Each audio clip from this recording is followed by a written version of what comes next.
What's going on? 6:02. Good morning from the 104.5 The Zone Studios. I am Robert Walsh. A little bit of Olympic news came out yesterday as Kawhi Leonard withdrawing from the Team USA team and the Paris Olympics will be replaced by Boston's Derek White. Different sources cited that the Clippers and Kawhi Leonard agreed it would be more beneficial for him to take the offseason to prepare for next season. Speaking of preparing for next season, NBA Summer League yesterday, the Heat beat the Lakers 80-76. Bud Dalton connect with his best game of the Summer League, shooting 7 of 18 for 20 points, 9 rebounds, and 1 assist. College football 25 top 100 players were released yesterday, and James Pierce is the lone Vol on the list, but he's ranked 4th overall in the game at 95. For all your foundation repair and waterproofing needs, visit USSTN.com. Breaking news at once on your home for the Titans and the Vols. This is 104.5 The Zone.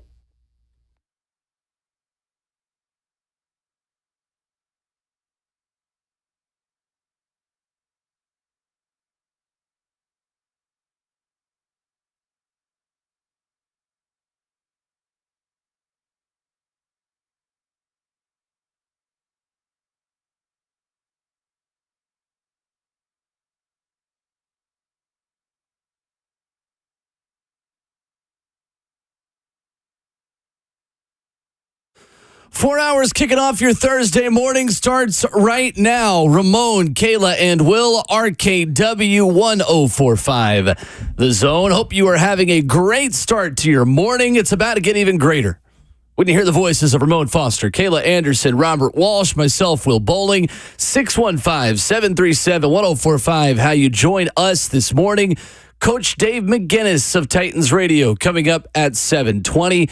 We've got NFL coaches under the hottest seats entering the 2024 season in the RKW Draft of the best college football traditions. Thursday, July the 11th. Good morning, everyone. How are we? Hey, we're good, man. A little quiet this morning, but we're good to go, I know, man. We're all focused this morning. And I have a bone to pick with this spot over here.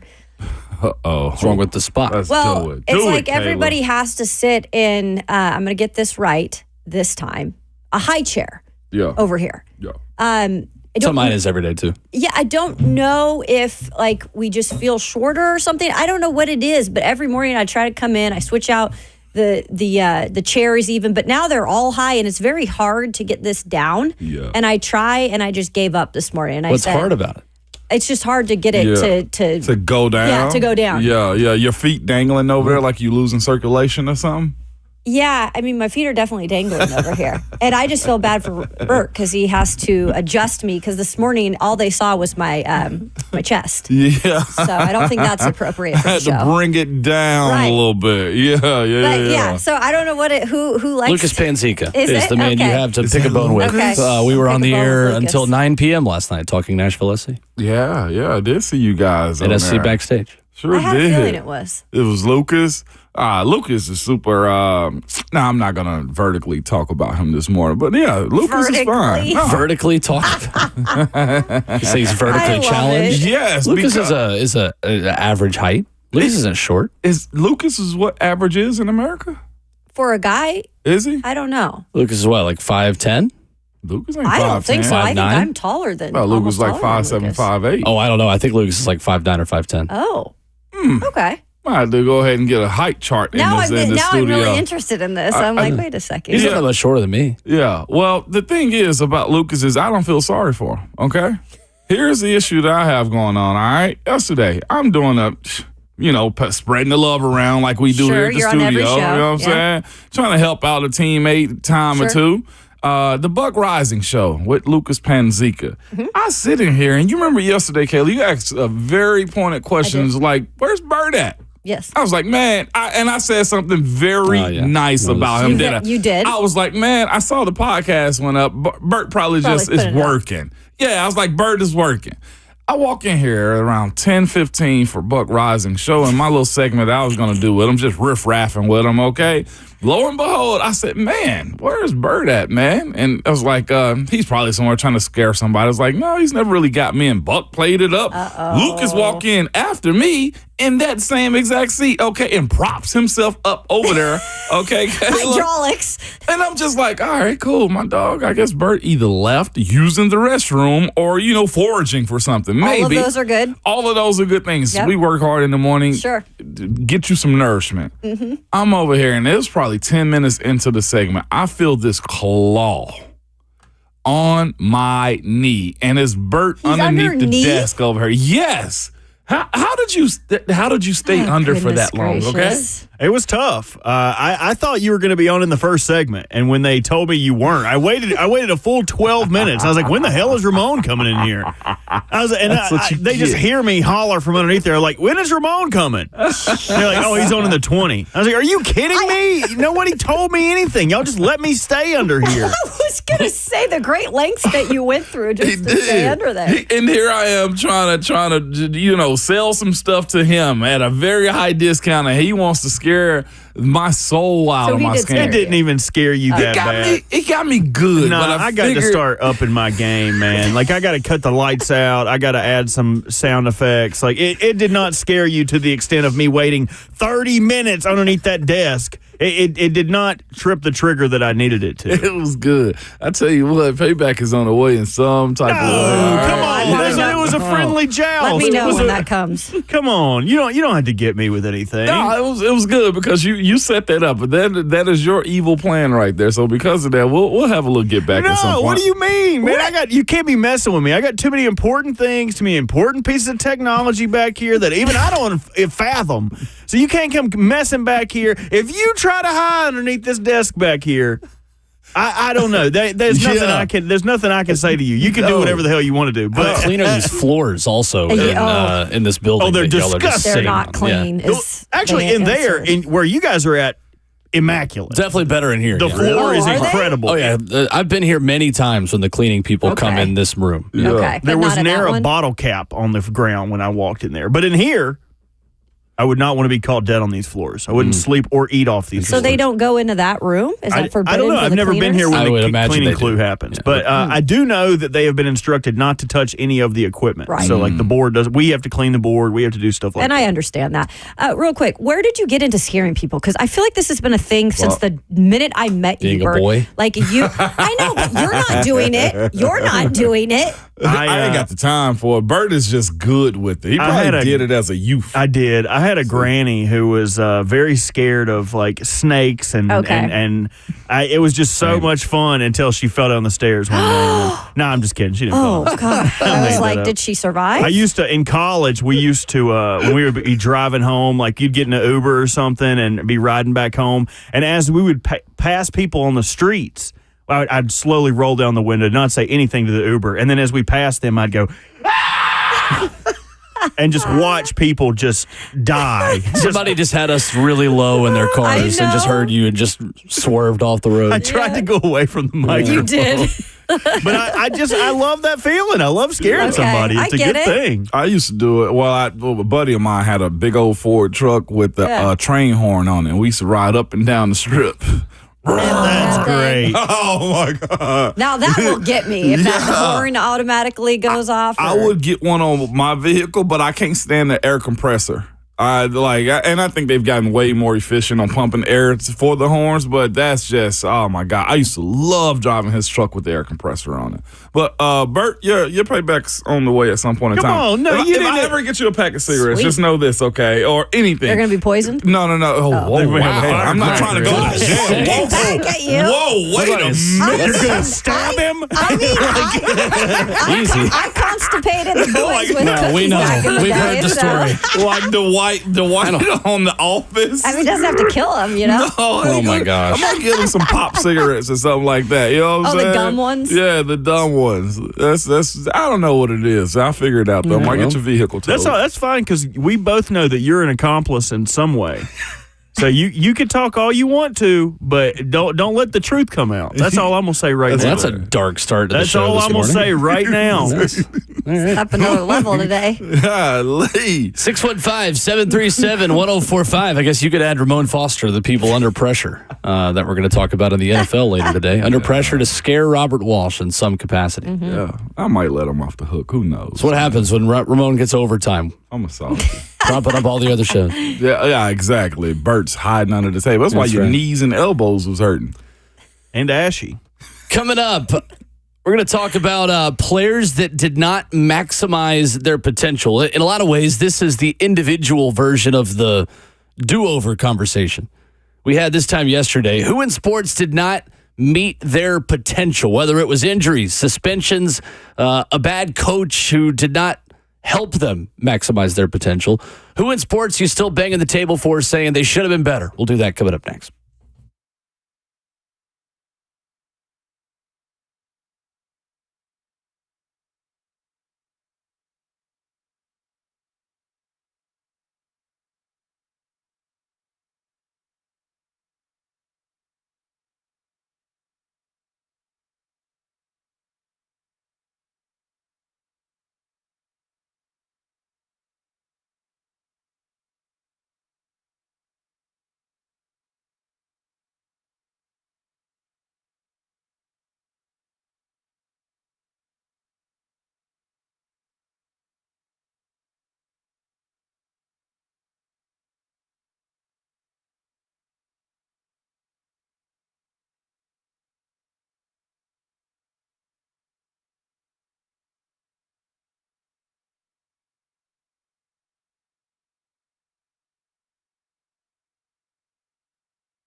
Thursday morning on Ramon, Kayla, and Will, RKW 1045 The Zone, 615-737-1045. How you join us?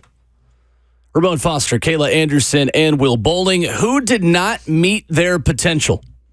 Injuries, suspensions, whatever it is. I mentioned this in our green room post-show chat yesterday while Bert was hiding under here ready to scare Ramon. And you guys both jumped immediately and said, I got one. Yep.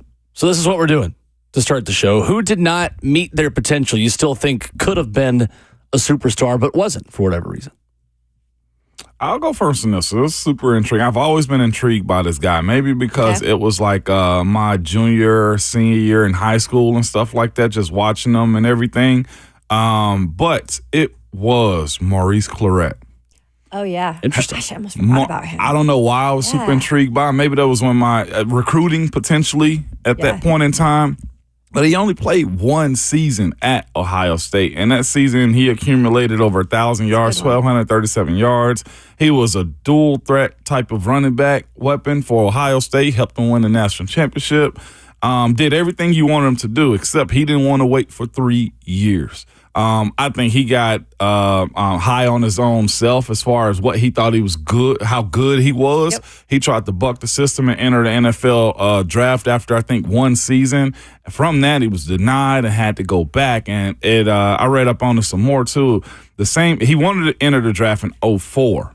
Mm-hmm. And there was one guy, Larry Fitzgerald, that was granted the ability to go into the draft in 2004, but it's because he went to a boarding school after high school to get his grades better. So he only did Larry Fitzgerald only did 2 years at college at Pitt, actually, but he was granted the opportunity to go to the NFL after. Maurice Clarett's situation was he just tried to buck the system because he thought he was just so much better than everybody was. And then that freshman year, winning the national championship at Ohio State, mm-hmm. Tressel was doing his thing, and he pretty much just spun out all things that he was capable of. He'd have did his 3 years. I think he'd have been way much better suited to go into the NFL in about 2005 than he would have ever been just trying to buck the system and get to the money as quick as he possibly can. It was him and Mike Williams out of USC that attempted to do it. Mike Williams, I think, went back, but it was super fascinating that he had judges rule that he could enter the draft, and then the NFL, of course, used big money to say, no, we're not allowing anybody in that hasn't been 3 years removed from high school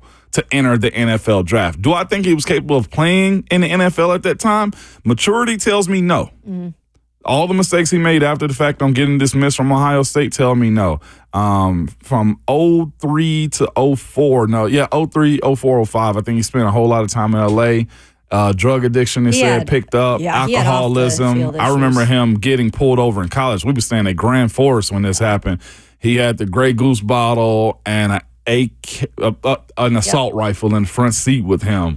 And when he got pulled over and just spun out. And I think he's rehabbed himself back. Yes, yeah. And good graces with Ohio State. But I always look at Maurice Clarett and say, dog, you just be patient. His combine was terrible, even though he still went the last pick in the third round. I just saw something I remember when all this was coming out, but he ran a 4.72 and a 4.82 in the 40. And a bunch of the sports media, because he was a headache at the time, pretty much mocked and ridiculed him. They were calling him Slow Mo. So Maurice Clarett has always been in that spot for me. I even asked some of my former teammates that played with him. Will Allen played with him at Ohio State. And I was like, well, what was he like? And I used to just be super intrigued by him. But Maurice Clarett is the one, to me, I think is the one that got away. That story is fascinating. There's actually a documentary, and I can't remember where I saw it, but kind of gives a in look at everything that happened with him that you just explained. Youngstown Boys. There we go. Yeah. 2013. And exactly. And there is like a recent, I kind of have the Ohio State people on my timeline from my time up there. And I have seen a lot of stuff recently too.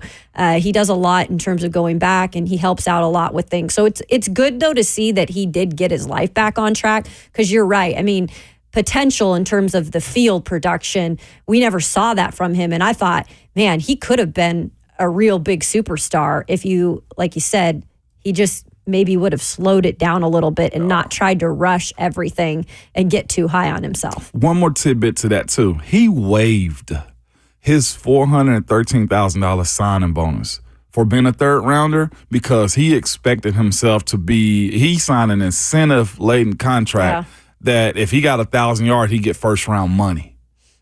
He signed it on July 28th of 2005. He got cut later, August 28th in training camp. Jeez. A month later. That ought to tell you just of a whirlwind he went through. That's a good one. Maurice Claret. Yep. It's kind of low. All right. Yeah. I bad. could probably list, I don't even know how many quarterbacks, guys, that have been people who haven't reached their potential once they got to the NFL level. They were really good college players, but once you hit the NFL, it's a different beast. And whether that be your talent doesn't shift over to that type of level of football or your mindset doesn't shift over to be able to handle all of what comes along with the ups and downs when you get into the NFL and the scrutiny that you can get as a franchise quarterback. I could list so many of them, but I have to list the one that hits home that I'm familiar with the most, and that's Ryan Leaf. And obviously, everybody is familiar with that story, even here probably, because in 1998, it was between him and the Vol great Peyton Manning in terms of that first overall pick in the draft. Clearly, the Indianapolis Colts made the right decision when it's all said and done, picking Peyton Manning because he went on to be who he was, and we expected him to be. As for San Diego and Ryan Leaf, it went the complete opposite way. And I think the biggest thing with Ryan Leaf, who going into the draft was a Heisman finalist, Pac-10 Offensive Player of the Year, first-team All-American, had the size, had the arm. I mean, everything you saw from him when he played at Washington State, a school that's not big compared to other schools across the country with football. When he was there, he made football relevant at Washington State. And there's other quarterbacks that have done that, Drew Bledsoe being one of those guys as well. But he was going to be the dude. And it's so crazy now when you say, like, where'd you go to school? I say Washington State. And the first thing that I swear to you that comes out of anybody's mouth is, oh, Ryan Leaf. And it's in that type of capacity, too. It's like, oh, yeah, Ryan Leaf. Think about if he would have actually been out of his own head, did not get too high on himself. You're speaking of the Maurice Claret thing. It's the same thing that happened with Ryan Leaf. He got so ahead of himself in terms of what he thought he was going to be and didn't stay in the moment, addicted to pain pills, had issues with the law, just never was able to amount to what he could have been. And he could have been that. The talent was there. It was the mind that got in the way, and clearly documented even after his failed career in the NFL, the struggles that he continued to have with addiction. He has cleaned himself up as well, and he's doing good things, in terms of helping others. But that is one that I always go back and look at and say he could have had an incredible NFL career. Yeah. Robert Walsh? I've got so many. This is such a great topic, but I'll stick to one. For me, it's Terrell Pryor. I feel like he got a very short end of the stick, not only in college, but in the NFL. He was drafted to a Raiders team in the supplemental draft where he had Dennis Allen, Hugh Jackson, and he didn't get to be coached under Tom Cable, but he never had a great coaching staff. But a little fun fact for you guys. Do you know he has the longest rushing touchdown by a quarterback? Yep, I know where it's come from. Oh, yeah. Who were they playing that game? Against the Steelers. Oh. I remember the exact play. 2013. Really? I could tell you everything about that play, Let's that hear game. it. He took the ball, Okay, Sean McVay. did a fake, spun around, and ran it down the left side on our sideline against, mind you, also, he is from the Western Pennsylvania area. I've never heard, I think, what's the name of his school? Starts with a J. I'll get it for you in a minute. I've never heard, to your point, Bert, I've never heard Jeanette. I've never heard more about a player coming out of high school than I have ever heard about Terrell Pryor. I know we all got those legendary guys. Yeah, he was that guy. He was him. Go ahead, Bert. I just had to say that. Consensus number one player in the country out of high school. No, I'm glad you had it. that. Yeah, right. And was it? Yeah, I remember that play. We got walked that game too. And he also, I know you guys are very familiar with Terrell Pryor's career, switched to wide receiver when his quarterback options quickly dwindled, had a 1,000-yard receiver. His first year as a receiver for the Cleveland Browns, started 16 games.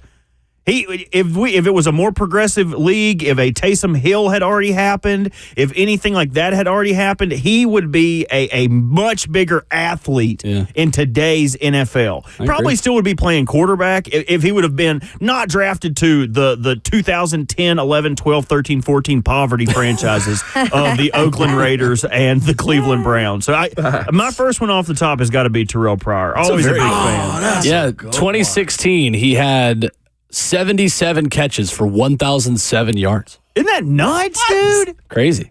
With the Cleveland Browns in 2016. As a born quarterback. I mean, Let's play Name That Quarterback. Who was Terrell Pryor's starting quarterback that had the most pass? All right, let's give you three choices here. There are three quarterbacks with over 886 yards.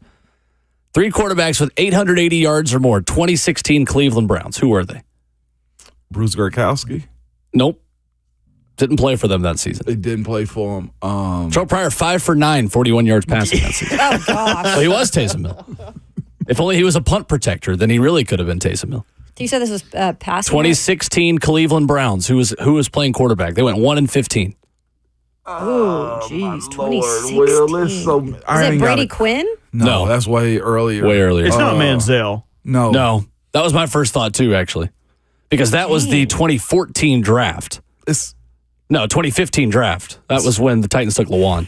It's somebody else's quarterback, I'm sure. Fitzpatrick. Is this RG3? Yes. Oh, that's RG3 right. He was started with them for 5 that games with them that season. Okay, then it's So he was the third leading quarterback that season. then one of the McCowns was on that team.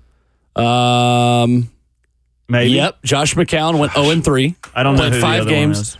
I know they dogged the USC Ravens quarterback. Oh, That doesn't really Sanchez? narrow it down a ton. No, Nope. he wasn't there. USC quarterback. Cody Kessler. There you go. Cody Kessler. Kessler. Cody Kessler. Another failed USC quarterback. Another failed USC quarterback. Goodness, this dude had 1,000 know. yards receiving. Yeah. Hell of an athlete. Crazy. Lawan was 2014 draft. I was right the first time. Lawan and Manziel were the same draft because I remember showing up to school that next day. We were all livid that the Titans drafted Taylor Lawan and not Johnny Manziel. Me as a junior in high school was so mad that they did not draft Johnny Manziel. Bert, who else you got? You said you got like 5 players. I do have like 5. Josh Gordon was the first that's player the that ultimate came to one. my mind. For sure. Like 1,600 Titans legend. yards his second season in the NFL. Like if Weed would not have gotten in the way and he was free to play, he would probably be lighting up stat sheets all over. And then I hate to go with a Jaguar here, but I was always a huge fan of Justin Blackmon. I thought if he got a real chance without also someone else who was suspended for the PEDs, if he got a chance, he was also going to be a dog. I think he was drafted like 5th overall, 800 yards as a rookie. Right. And that was back when Jacksonville had like Blaine Gabbert, like Delvin Devlin passing. So I always a big fan of Justin Blackmon, but those are my wide receivers that I Very solid. Yeah. A couple for me, a couple Vols. That's where I first go with this because I feel like because of coaching or because of just suspensions in different eras, Tennessee had a lot of guys, and Ramon, you knew some of them personally who could have been studs who weren't. Off the top And the right number one for me is the number one all-time recruit to ever commit to the University of Tennessee out of the state of Kansas. Do you know who I'm talking about? Bryce. Yep. Come on. What is his name? Come on, you got it. It ain't Harper. Bryce. No, it's not Bryce Harper, even though he wants to be a Vol. Underwood. Bryce Brown. Bryce Brown. The number one recruit that Tennessee has ever gotten a commitment from. He only ran for 500 yards as a Vol. Oh, Transferred to Kansas after Lane Kiffin left. 2009, it was Lane Kiffin's golden goose. He was the white whale. He was on the front of all the college football preview magazines back when you would get the hard copy college preview magazines. He was the Army All-American. I could still see the picture on the magazine of him in the Army All-American jersey, with the gray helmet and the yellow jersey. I think he ran for a touchdown in that first game. Kiffin opened up his tenure in 2009 against Western Kentucky, back when WKU was bad at football. And it was like, oh my gosh, it's Bryce Brown. He's getting in the game. 500 yards was gone. The other one is Derrick Rogers at Tennessee, another top 10 player of all time. Indianapolis Colts fans will know him because he had a cup of coffee with the Colts, but he was a top 10 player in the country. He was the number one player out of the state of Georgia 2010 recruiting class, stayed with the 2010 recruiting class, even though Kiffin and Coach O and all those guys left the Tennessee staff, still came to campus and was amazing in that 2011 season. His second season, had over 1,000 yards, then kicked off the team. Finished up at Tennessee Tech, I believe. What happened? Yes, he did. He got drafted or ended up going to Indy. He got about 2-3 years why in did the they kick NFL. He was the also team? a supplemental draft. I think He they was was drug in stuff, I think. between. Oh, They okay, were in just between off. coaches and cleaning up. That's Dooley kicked him off, I think, if I'm Yep. not mistaken. Okay. Yeah. That's right. Okay. While we're talking about Vols that I was a big fan of, give me the background on Preston Williams. Why did he? Oh, man. I loved him with the Dolphins. Thought he was going to blow up. Yeah, he was really highly touted coming out of high school. He ended up at Colorado State? Yep. Colorado State. Another guy that Butch just didn't use. That's about all you got. I mean, there's so many players. Oh my you could make the argument for so many players that played for Tennessee under Butch Jones. You could have gone Alvin Kamara with this topic. You could have gone Jalen Hurd with this topic. You could have gone with a lot of different guys who ended up being studs in the NFL. The other guy I was going to say from Tennessee, and somebody just mentioned him on YouTube, LaMarcus Coker was the other huge one. And I know I was going to save this one for last because you were his teammate. I remember him he was the kick return guy in one of those Outback Bowls that you guys played in, that my family went down to. And as we were leaving that game, I remember talking to my brother being like, oh, LaMarcus Coker, he's the next guy up. He was. Like this guy, because Tennessee for a while there had a stable of running backs, going all the way back to Jamal Lewis and Travis Henry and Travis Stevens and Cedric Houston and Gerald Riggs Jr. And then you get up, and that was kind of next, right? Like Arian Foster. He and was then there. Arian was after there. Monterio Hardesty. Like after Arian, it was supposed to be LaMarcus Coker, right? Like this guy was.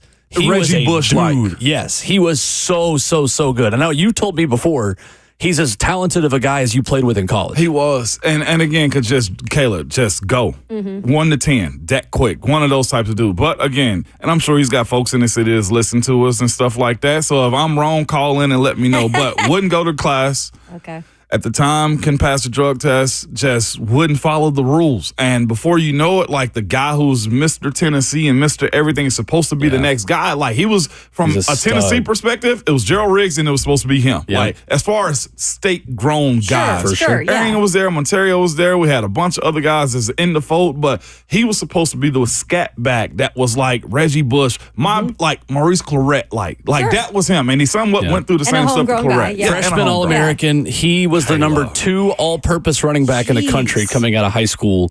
Was kicked off the team after his 4th failed drug test. Dang. Antioch, right? If I'm not mistaken, or South Nashville, I thought as well. Oh, I don't know. Yeah. Either way, supposed to be that dude. Just oh my So god. again, another mental hurdle more so. He Hampton is where he pulled the played. seams away. Yeah. I saw somebody did a he's from recap here. of him as far as like Tennessee athletes and stuff, and it was like Sure. Arian hated on him. I was like, no. Arian didn't hate on anybody, especially not LaMarcus. LaMarcus would not get out of his way. And I'm thinking that was a time where a disciplinarian coach like Trooper Taylor was there. He wasn't having none of that. He wouldn't have found another guy. Monterio ended up getting all those reps. Yeah. Antioch High School. Yep. Okay. I Right got down the another road. one for you. right Brent down the Vincent. road. Brent Vincent's another one. I mean, Jansen Jackson, Newkeith Richardson, Demetrius Morley. Like that whole Kiffin era. Jeez. Like No, that was former on I know, the right. back end of it. Yeah. But like the 07 to 09, Tennessee had talent. It didn't happen. Brent Vincent's from Virginia. First time I ever seen it was a new basketball indoor And he that they moved got from- practice facility. First time I ever seen Yeah. a football player jump 2 feet from He was so right in good. front of the free throw line and dunk 2 hands. I was just like an extreme athlete. And just same kind of thing. Just couldn't. He moved from wide receiver to DB also. Yeah. Like Oh, middle wow. of his college career. I remember that was a big deal. And this was all under the Kiffin? No, this That was was back Fulmer. end of Okay, this Fulmer was right Fulmer. here. Yeah, Yeah, into that's Fulmer. right, because you were with Fulmer, obviously. For the Titans, there's an obvious pick. I mean- It's Pac-Man Jones Oh. for the Titans. But Pac's here. Pac still got double digits. Or you could say Isaiah Wilson. No, but Pac-Man Jones. I'm serious. Like he Pac-Man was that was a crazy era, and I'm glad that Pac-Man has cleaned up a lot of the things from his career and his life. But man, yeah, We and got, Vince Young, the other one. Vince Young and That's Pac-Man. one of the are the two. quarterbacks. Why? One of those quarterbacks. Let's continue this after the break. Jamarcus Russell. 615-737-1045. More of your submissions on untapped potential as athletes coming up.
Well, we're back on the therapeutic couch this morning to start off. Ramon, Kayla, and Will. RKW 615-737-1045. Yesterday, we asked for do-overs in sports. Today, we basically take the player aspect of it. Who had the most untapped potential? Bucket on Twitter says Tyrone Calico was never the same after the horse collar tackle. Yeah. That's a great one. Yeah. Goodness. And Brad Hopkins immediately liked that tweet in our mentions as well. So definitely, I think, an endorsement of that. Tyrone Calico, the product of Middle Tennessee State. Drafted by the Tennessee Titans in the second round of the 2003 NFL Draft. Guy with a ton of athleticism. Oh, my gosh. He was a dude and never worked out. Caleb on Twitter has Jake Locker. Yep. Oh, yeah. Injuries were a big part of that for Jake. Just could not stay I healthy. still would have never drafted him that high. I knew that was coming. Was it mental? No, it was injuries. Like he was good in college, but you could see like it wouldn't necessarily even get to the next level because he was a little smaller. And then, the injuries, they happened in college too. It wasn't like it wasn't a thing, right? Yep. So. Our friend Austin Stanley of A to Z Sports says Jalen Hurd. Jalen Hurd. That's the Okay. modern UT answer that I think is the best. The guy was on his way to being Tennessee's all-time leading rusher and then just disappeared and became a wide receiver at Baylor because he didn't want to play with Butch Jones. I was talking to Lucas about that yesterday. Do you consider Jalen Hurd a VFL? How many years did he do? 3? Yeah, I got to give it to him. We had some good moments. I remember watching him in the hotels, being in the league. Like, yeah, he's a VFL. I got to give it to him. He played 3 seasons, 2014 through 2016 at Tennessee. He is. Ran for 2,638 yards in his career. It'd probably be very good for him to go back and receive some of that love. There's a lot of people that's going to remember him and appreciate him. I'm one of those people because it was some good moments. I mean, he had a good run against Florida or two. Humble Hendersonville. Here and there. Beach Yeah, High School. Hendersonville kid. So, yeah. And it's not even for that reason. It took me a while to realize he's from Hendersonville. Yeah, He's a VFL. I give that to him. Another one on Twitch. This was my favorite Tennessee football player when I was in high school. Not even close. Justin Hunter. I saw Never that the on same chat, after too. his torn ACL against Florida. I was at that game, actually, in Gainesville. We drove down to Gainesville thinking, stop me if you heard this before, oh, it's finally going to happen. We're finally going to win in the swamp. Justin Hunter goes down in the first half of that game with a torn ACL. Curtains. That was a fun Tennessee offense with Tyler Bray and all those guys. And Justin was talk about a freak athlete in high school. His long jump and high jump and he was a Tennessee track guy too. So I'm of course partial. We got real quick. LaMarcus Coker's athletic director said he also won state, the 100-meter state also his senior year. So he was just a speed demon. Yep. Shout out to you for being in the chat too. Braden in Shelbyville, 615-737-1045. What's up, Braden? What's going on, guys? Morning. Morning to y'all. I was gonna go with Jalen Hurd because I played against him in high school, and dude, it wasn't even fair what he was doing to kids up Right. there. But since somebody took him, I'll go with the NBA route because my dad's always said this was his favorite player up until he got injured, and that's Penny Hardaway. Yeah, Oh, my God. absolutely. Fair. That's a good I one. think that's a fair one. Thank you, Braden. Easily. Appreciate the call. Yeah. Oh. Remember Len Bias, too, if you want to really go back? I mean, Len Bias didn't even have the chance. I think the modern NBA guy, and it easily is Derrick Rose. Yeah. Derrick Rose, who was an MVP, but could have been so much more. What's his name? Ogden? Greg Ogden? Oh, Greg Oden. Greg Oden, Greg Ohio Oden? State. Oh, He was a complete fail. Picked ahead of Kevin Durant. Yeah, that was the one we pay attention to over there on the West Coast, too, because it kind of was a Portland. situation with, and Seattle ended up, like you said, taking Durant, which was awesome. And then they went to Oklahoma. But Brandon Roy's also one over there that came out of Washington. Yeah. His career got cut short. Really a phenom when he played with Portland, too, Yeah. but just not a long career because of injuries. Kyle in Springfield says Dorial Green Beckham. Great pick. Remember him breaking Tennessee hearts. Another Missouri win over Tennessee under Butch Jones, a game Tennessee should have won in Neyland. Catch at the back of the end zone and win it in overtime. You at least turned Dorial Green Beckham into Dennis Kelly, though. That's who Dorial Yeah. Green Beckham was. The Titans traded him for Dennis Kelly. One of the more underrated moves John Robinson ever made. Bird asked me a teammate of mine. I think that was John Robinson. And easily Martavis Bryant Yeah. Oh, in Pittsburgh. in yeah. Pittsburgh. Yep. Yeah. Yep. Let's go to Bill up next in Ashland City. What's up, Bill? Oh, nothing much. Good morning, guys. I was going to ask you about another one of your teammates, Ramon. How about Antonio Brown and then also Jamarcus Russell with the Raiders? I'll hang up and listen. Thanks, guys. Thanks, Bill. I think AB tapped into everything that he possibly could have gotten out of it. It just got weird at the end with At the end, yeah, at the end. I think he's rehabbing it right now. I think Hall of Fame's right around the corner. So, yeah, he's rehabbing. But AB tapped into every single thing. Jamarcus Russell, I remember watching him in the warm-up in Knoxville. On the knee, threw it like 70 on the knee. Jeez. For the heck of it. Another heartbreaker for the me as a heck of kid it. was that, Dwayne Bowe in the back of the end zone Oh, my gosh. towards the student section, the right end zone in Knoxville. That would have been the south end zone. Yep. It was like Crompton had to come into that game because Ainge got hurt. And then Crompton came in. It was actually really good. And then they just marched right down the field and beat us. Last drive of the game. What year was that? Was it 07? It was 07. I was 10. I remember that like it was yesterday. Eric in Nashville, 615-737-1045. What's up, Eric? Guys, I'm going to say another obvious one that I knew somebody, if they thought about what Rich thought about this, fits this category perfectly. Albert Hainsworth. I personally think Haynesworth tapped into it. With the Titans, though, Albert Hainsworth got his. Yeah. I mean, I know that, but then, of course, he signed a big contract for Washington and just was never the same. So, I think certainly his career could have been a lot better than it was, and he could potentially be a Hall of Famer. So I look at it from that perspective. I feel that. Yeah. Thank you, Eric. Yeah. Just maybe more potential you could have got out of him. Yeah. Okay. Yeah. Yeah, I've talked to him about that before of the Washington move. Just wasn't the right fit. Yeah. And the conversation I had with him about that years ago, he knew it really quickly, from what I remember. Yeah. One good Preds submission before we wrap up and get to hour two.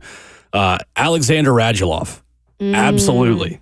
Went back to Russia to go to the KHL and then ended up coming back to the NHL and had to go elsewhere. 100%. In his prime, Radulov and that Preds team was so much fun.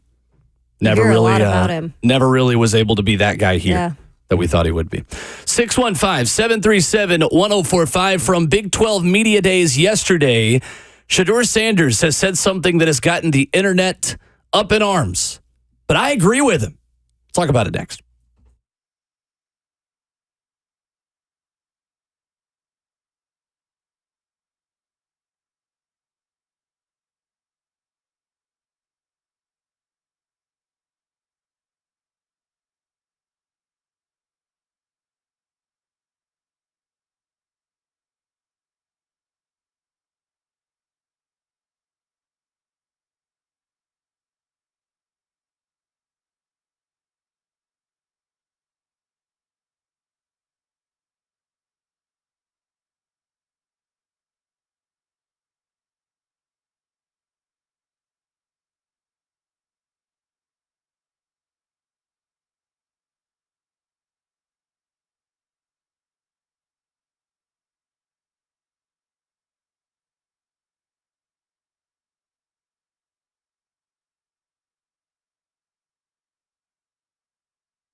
What's going on? 7:02. Good morning from the 104.5 The Zone Studios. I am Robert Walsh. In Olympic news, Kawhi Leonard withdrawing from Team USA for the Paris Olympics and will be replaced by Boston's Derek White. Different sources cited that the Clippers and Leonard agreed that it would be beneficial for him to take the offseason to prepare for next season. Look at NBA Summer League. Last night, Heat beat the Lakers 80-76. Bud Dalton connect with his best game of the Summer League, shooting 7 of 18 for 20 points, 9 rebounds, and 1 assist. And college football 25's top 100 players were released yesterday, and James Pierce is the lone Vol on the list. He ranked 4th in the game at 95 overall. For all your foundation repair and waterproofing needs, visit USSTN.com. Breaking news at once on your home for the Titans and the Vols. This is 104.5 The Zone.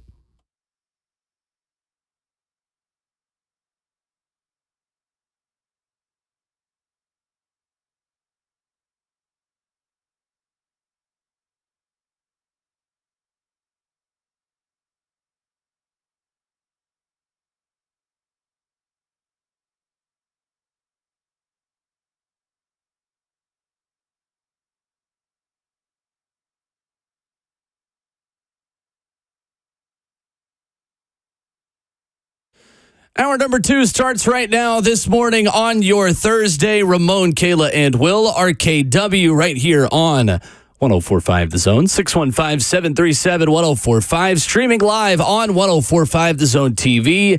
You can join the conversation by going to the comments section on Facebook Live, YouTube, Twitter, or Twitch. Please. That is where you enter the F&M Bank chat. It is open for discussion. In our discussion in hour 1 were guys who did not meet their potential in sports. A couple more good ones. Bishop Sankey. Another Washington with a guy. laughing emoji. I knew that was coming again as well. Another guy who was picked way too high. A lot of Jake Locker.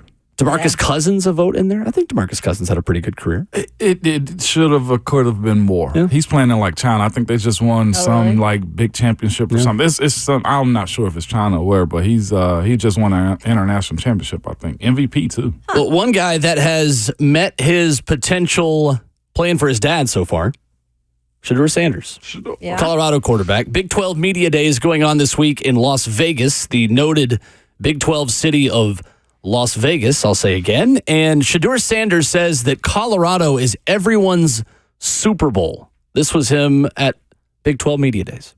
In terms of him operating with a certain obligation, does that sort of flow over to you as his son and being in the spotlight, as you just answered, that it's a different level in how you feel you have to perform? Do you have an obligation to perform at a different level?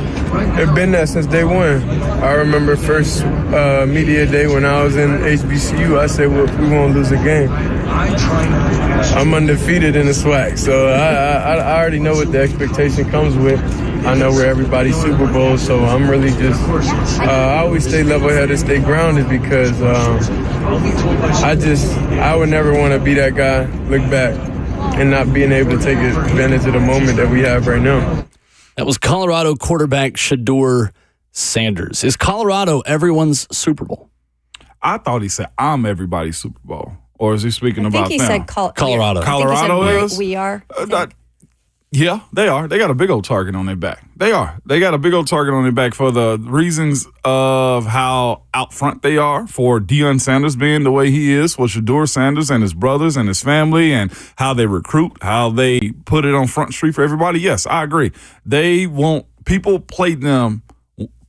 play them want to embarrass them. So, yes, I will say 100%. If you let them beat you, here's the reason why they're everybody's Super Bowl. They're the type of team as it stands right now. If you let them beat you, they're going to show it. They're going to let everybody in the world know that they beat you and you can't stop the Sanders train, the Colorado Buffaloes train. I somewhat agree with that in some sense. To me, Colorado is boxed in the same category as Bronny James, Caitlin Clark, Angel Reese. Yes. I will attest to the fact that they are a lot of teams Super Bowl. This might sound weird saying this, but they might be team Super Bowls on social media. And the way I'm trying to explain this is on the field right now, I don't think Colorado has proven that they're a team that people look at as being a hard team to beat. Like the Patriots would have been in the NFL. Exactly. With Brady. Okay. And I can say that just seeing what happened in their Pac-12 schedule last year, right? They all came in with hype, Sanders and crew, and they had a couple games where, they defeated TCU. How legit is that win now that we look back on it? I don't know. But then once they got into Pac-12 conference play, look, they got whooped by a lot of teams, including Washington State. Yes, I'm going to put that in there. But I watched that game, and saying that I'm watching a game like that, and I don't think a lot of those teams went into those games and wanted to win because they were so good. They wanted to win, yes, because they wanted to shut everybody up even more on social media, on, national networks that we're talking about Colorado as being this team, saying, no, you're not that team. And so it's a weird way to look at it. Yeah, I think a lot of teams, for them, it's their Super Bowl in terms of social media because they just want to continue to keep the hype down because they haven't been able to prove it yet on the field. But I don't think teams look at them as, oh, this team is tough to beat on the field. Yeah. A threat. They are absolutely everyone's Super Bowl. If you need the specific proof, go watch Dan Lanning's speech before Oregon played Colorado last season, where he said, rooted in substance, not flash, rooted in substance. Today we talk with our pads. You talk with your helmet. Every moment, the Cinderella story is over. They're fighting for clicks. We're fighting for wins. There's a difference, right? This is Dan Lanning, Oregon head coach. There's a difference, right? This game isn't going to be played in Hollywood. It's going to be played on grass, he said. Oregon went on to lead Colorado 35-0 at halftime of that game and beat them 42-6. It doesn't matter how good or bad they are. Colorado gets everyone's best shot. And that, to me, is what constitutes being someone's Super Bowl. If you get their best foot forward, their best effort. It's like we talked about with Brent Hubbs last Friday. Tennessee's not going to run Nico Iamaleava as a mobile quarterback unless they're playing in big games. They're not going to run him until Florida and Alabama. Like Tennessee's regular season Super Bowls. So I think he's absolutely right. And it's crazy that guys can talk so much in press conferences and social media and can make other teams want to beat them even more than they already did. But that is the Deion Sanders in Colorado effect. They want to knock the sunglasses right off of that dude's face. They do. And it's not just that. It's his coaching staff, starting with Deion. They got Warren Sapp on their staff also right now. They got a former NFL player, Phil Lodeholt, I think is their offensive line coach. I'm trying to pull up the rest of their staff. But they got a lot of names that, hey, if I was playing against a team like them, you know what I'd be saying? Especially if I was an O-line playing against their D-line, hey, Coach Sapp couldn't help you right now, could he? I'd be out there trying to dog on every single play because of that, because they are the type of squad that you ever let the little agitator ever beat you, you be like, man, golly, I hate if they beat us. You know what I'm saying? It's like, respectfully, Cleveland beating you when they were super trash. Like, they go 1-16. Like, we can't allow them to beat us. Or 1-15. We can't allow them to beat us over the course of a season. And that's what you got to somewhat say to a team like Colorado. Yeah. It's to me, though, I'll say this. All of this that we've said about Colorado being everybody's Super Bowl can be derailed by game one. They don't have a cakewalk. Even if they are, what are they, FCS? FCS, North Dakota State, Bison. 7 o'clock game on Thursday. Gotta say the Z in Bison. Bison. 7 o'clock game on ESPN also. And that's not a cakewalk. A lot of people won't schedule those types of teams. So Colorado, as much as Shedeur is saying, he's 100% correct in them being everybody else's Super Bowl, the way you have to play them. Not by talent, Kayla, to your point. Not by what they do have some talent. Oh, but overall. Not by reputation, but because of the show. Yeah. And here's what I always just question for the future of Colorado football. Because it's so amazing, like when we talk about Colorado, Colorado, we say the name Colorado, but we more so say the name Deion Sanders, Shedeur Sanders. It's almost like Colorado, the program, is overshadowed by Deion Sanders, the figure. That's what happened at Jackson State. It's exactly what happens. And so that's fine right now to get hype back on the program and to get eyes back on the program. But what happens if they don't find success here in the next couple of years? Shedeur Sanders is obviously off to the NFL. Travis Hunter. What happens when those names are gone, when Deion doesn't have his boys there, when they don't find success? Is that program just going to be dumped by Sanders? And then what happened to Colorado? Nothing. Colorado as a program was never brought back to what it was in the 90s, which I'm sure is their goal. Mm-hmm. Is it going to be short-term success and short-term, excitement, or is this really a long-term answer? And I always think about that part of it too. That's true. Trust me, I'm with you on that, and I'll reserve my opinions on what others have told me about Deion and how he operates. But to your point, it's the University of Prime. Mm-hmm. Okay? Sure. He's just such an interesting character because I feel like sometimes he's really thick-skinned and he's confident and he's willing for people to throw darts at him and he doesn't flinch. And then he just becomes really sensitive sometimes. He's just very thin-skinned. Like a guy that comes off as that confident cares a lot about what other people think about him. Yeah. A lot. And he always has. Yeah. He's just a very interesting character. I can't figure Deion Sanders out. I'm entertained by it. Yeah. Because it's fun to watch the dumpster fire because they were not good last year. I saw somebody said on the NCAA football video game, Shedeur Sanders has 98 awareness. He took 73 sacks last season, and he has 98 awareness stat on the NCAA football video game. Say what? Crazy. We're going to see. They got to answer this year, and I don't think the Pac-12 is a cakewalk as far as the teams that have Big 12. You mean? I know. See, that's the other thing. It's 2024. Back to the Big 12 for that Colorado. Should be a fine. Yeah, that should be. It's all right.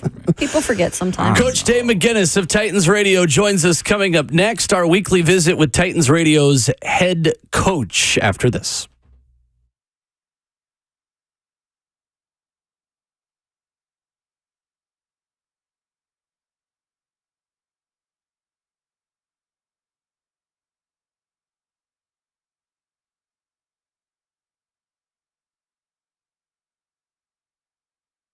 Here are some facts about engagement rings you need to know. There are 10 premier bridal designers every woman knows about. They're like the Mercedes or the Louis Vuitton of engagement rings. They're world-class, iconic, quality names, right? Names like Tacori and Verragio. These designers are hard to get. Every jewelry store wants them, but very few make the cut. So they have to settle for lesser brands or knockoffs. Around here, there's only one jewelry store that offers these premier rings, and it's Genesis Diamonds. Genesis is the only one that made the cut, that meets the highest quality standards.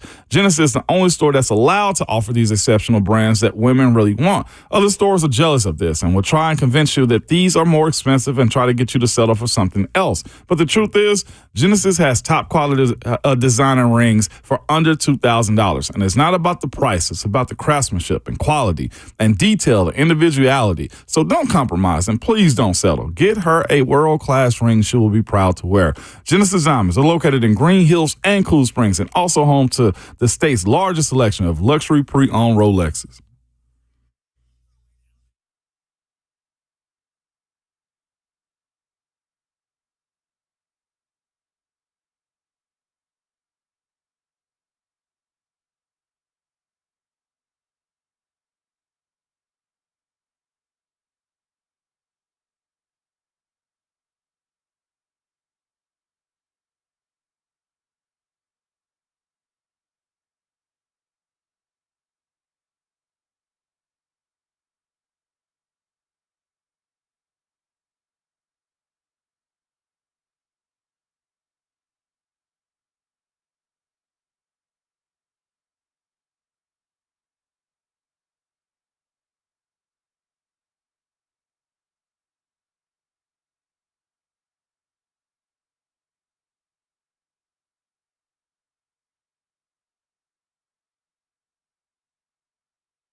Thursday morning, Ramon, Kayla, and Will, RKW. And when you hear this music, you are about to hear Titans Radio's head coach, Coach Dave McGinnis, brought to you by Two Rivers Ford, the South's most trusted Ford dealer, Two Rivers Ford. We had Mike Keith and Rhett Bryan on yesterday.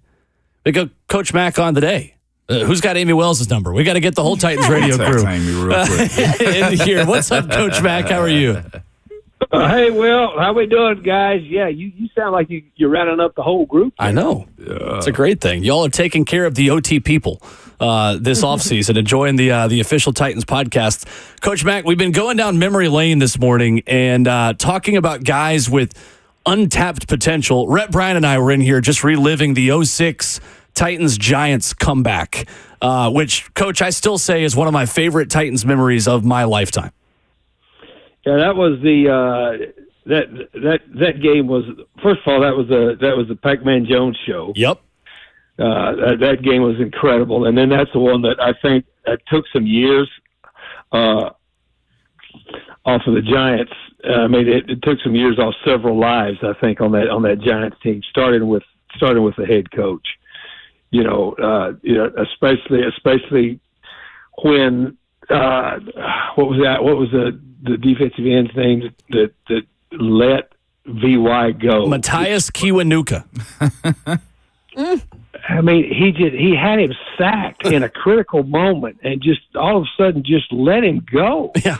And then VY spun out of it and flung one down the field. And Tom Coughlin was on his knees on the sideline with his forehead on the ground. I mean, it was incredible. It really was. But Pac-Man was he was really, really dangerous that game as a return man and with the interceptions. Pac-Man Jones, once he had the ball in his hand, he was something. It was unbelievable. 24 points in the fourth quarter of that game. This was the 11th game of the season for the Titans. Vince Young, a quarterback, like you said. Coach Matt, we were talking a little bit about Pac-Man this morning and just how much of an electric factory that guy was with the ball in his hand, like you said. When did you guys first know as a staff that he was going to be just so dynamic with the ball in his hands? Well, you just watch him in college. I mean, and we all know that that Adam Jones had his issues. Look, he had a 13-year career in the league. I mean, and with all of the the troubles that he had, but as a pure athlete and a player on the field, as a defensive back and a punt returner, I mean, the guy was so quick and so fast, and he was fearless too. Yeah, he was that guy. I mean, you could see it. We could see it when he was at West Virginia. I mean, you could see it on tape. And then he was such a natural at catching punts and taking off with it. I mean, he was a dynamic player. He really was. We all know the other issues that he had. That even with all of those issues and the suspensions and everything that went around it, to still have a career that long. I mean, the guy was just purely physically blessed. I mean, he really was. Coach Mack with us this morning. Mac Attack, man, how you doing? You done with the world tour so far? We settling in after? No, you know what? I came back from one Mac Over America tour, and I'm leaving again the 16th and be gone through the 20th, and then I will be back for good. I came back. Hosted a dinner the other night. Had some Two Rivers Ford people at dinner, and then yesterday, Rhett and I went to Cooper Steel and did about an hour and a half presentation. Beautiful new building over there on 17th Street, and we did a little Titans presentation for them yesterday, and then I'm leaving out here again the 16th, and as I said, be back the 20th, and then here we go. No doubt about it, Coach Mack. I want to talk about another franchise's dirty laundry a little bit, but it kind of pertains to all of like coaching and just it directly pertains to the Titans too, man. But it's Shad Khan. He had some comments the other day, Coach Mack. And I don't know if I've ever heard an owner talk about his coaching staff like this, but he basically said there's a sea change for us and said this is to his coaching staff and developing young player. And I'll just give it to you, Coach Mack. He was like, our solution is going to be we're going to be signing free agents every year. We don't have the ability. Bottom line is young talent has to be developed. The coaching staff, their priorities have to change. Their mindsets have to change, Coach Mack. And he said we cannot have this addiction to free agents. Is that a little bit of a warning to the coaching staff that his pocketbook is closed up and you guys on the hot seat?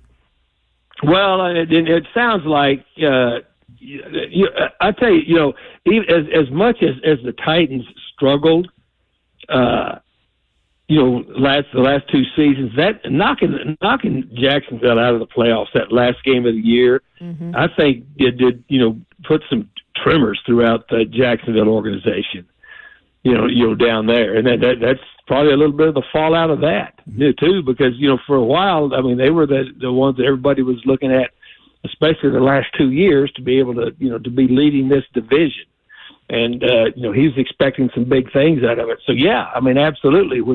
Whenever an owner starts saying we just can't go out and keep piecemealing this thing together and buying talent, especially when you are drafting fairly high. And that's not working out. I mean, that's not just a subtle shot. That's a hey. We need to start developing some of this talent. And everybody in the room, don't quit looking around. I'm talking to you. No doubt about it. And to double back to that, Coach Mack, is this: why, in your opinion, or have you seen too, is it better to have your guys that you drafted be the guys that are your stars? So no, it's you know what, Moan. That's just look. You played for a franchise that has what, 3 head coaches in the last 35, 40 years. I mean, continuity is important, and continuity in the National Football League. I mean, there's a lot of things that factor into it.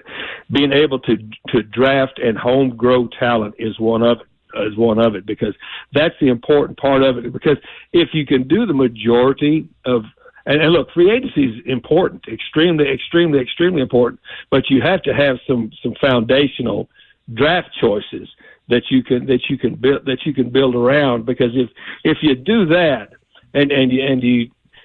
it's not just drafting well and developing them, it's being able to, and I'm not talking about just first round picks. I'm talking about being able to get guys that are in the belly of the draft that can end up being some contributors for 4 and 5 years.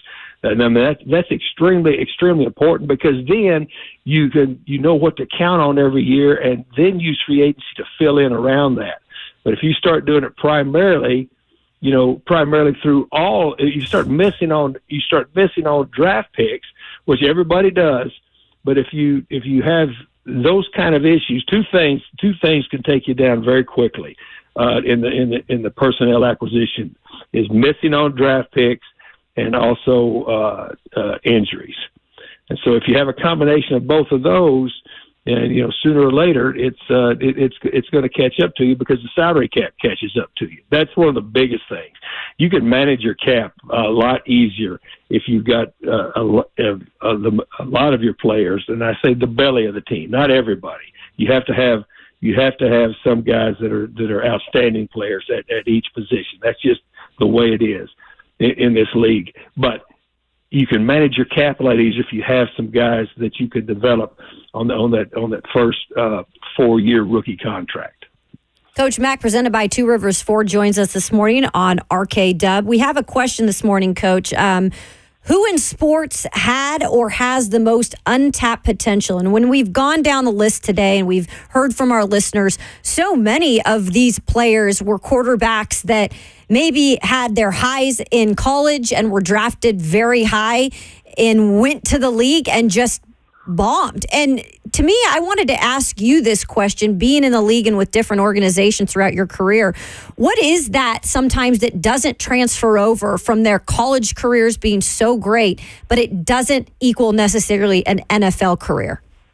Yeah, and the first thing is, I mean, you start talking about the draft, and I mean, and you still got human beings, evaluating human beings, and it is there's going to be mistakes, but of course, all the years that I've been doing this, I mean, I've had several, especially that you really think you talk about high draft picks. I mean, I can think of one, just. It still breaks my heart that wasn't able to, because I thought that when I was there as the head coach at Arizona, that we were building up a pretty good defense. We drafted a guy out of Florida State, and I think you guys will remember it, Andre Wadsworth. Yeah. I mean, this guy was a dude, man. I mean, he was all everything, and then came in and just I mean, we should have been able to pair him, who we'd already drafted. We'd already had Simeon Rice there as a right end, and we had Eric Swan at tackle, and we drafted him to be the left end in the first round out of Florida State, and thought that he would be everything. That was back before these salary caps were tiered. I mean, the contracts were tiered for first round draft picks, and he held out, came in, and then got hurt, but never. I mean, I always thought Andre Wadsworth and was a good person.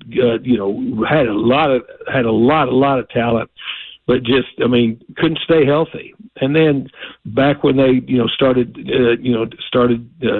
experimenting with some of these knee surgeries that they had, I always thought that was just a real crying shame that Andre Wadsworth. You talk about untapped potential. I always thought he should have been a premier defensive player in the National Football League. Never even tapped what he could have done. Yeah, I know. It's amazing how many players where you could have seen them get to the next level and have success, and it just didn't happen. Coach, when it comes to Titans training camp this year, we had Mike Keith on yesterday and kind of explained with his role in the booth what he looks for during training camp. You're obviously looking at things a little bit differently. You spent a lot of time watching the offensive line in OTAs and mandatory minicamp.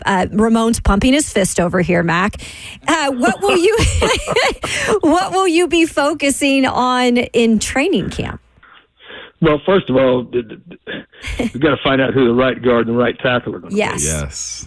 I mean, you've got from the center out. That to me, this training camp, of course, it's a reset for this franchise, but just you got so many areas that you could go to. But I think that the two biggest things I'm going to look at that I think are essential, for this reset that we've got with his football team, and I'm excited about the way it started, is establishing the right side of this offensive line, because I've really got a lot of confidence in what's going on right now, just watching from the center to the left side. I mean, you've got the veteran center with two very young, talented players to the left side. To the right side, I don't know who that's going to be, and that's critical. That's critical for this football team, for that group to be sorted out pretty quick. And when I say that group, I mean those players. Who's the right guard? Who's the right tackle? I could not tell you that right now. I spent every last minute that I was there. I was there at every practice for every minute watching that. And until they put those pads on, I don't know. And then the further development of Will Levis. That's going to be critical. Because the job and the money that this team has spent in free agency, especially on the offensive side of the football, to put some weapons around a young, promising quarterback. The development of that quarterback is going to be, his development is going to be how quickly he can step in and start to be doing things on time and in this new offense. I think those two things are what I'm going to be watching intently, because that's going to be important for this team. Coach Mack, I know Brian Callahan said on the OTP that he wants his starters playing preseason games. What is that conversation like as a coach? How much input does a player or a veteran player specifically have in how much time they play in the preseason? So I think it's critical. I think he's spot on with that, especially with a new group like this that hasn't been together. Now they'll be judicious with some of those guys, but this group hasn't played together. And I mean, when he says they're going to play in the preseason, he's not talking about they're going to play 60 snaps, in this. But I'm all with him on that. I think it's extremely important. The thing about preseason games, and it's gotten different as we've evolved into what preseason games are now.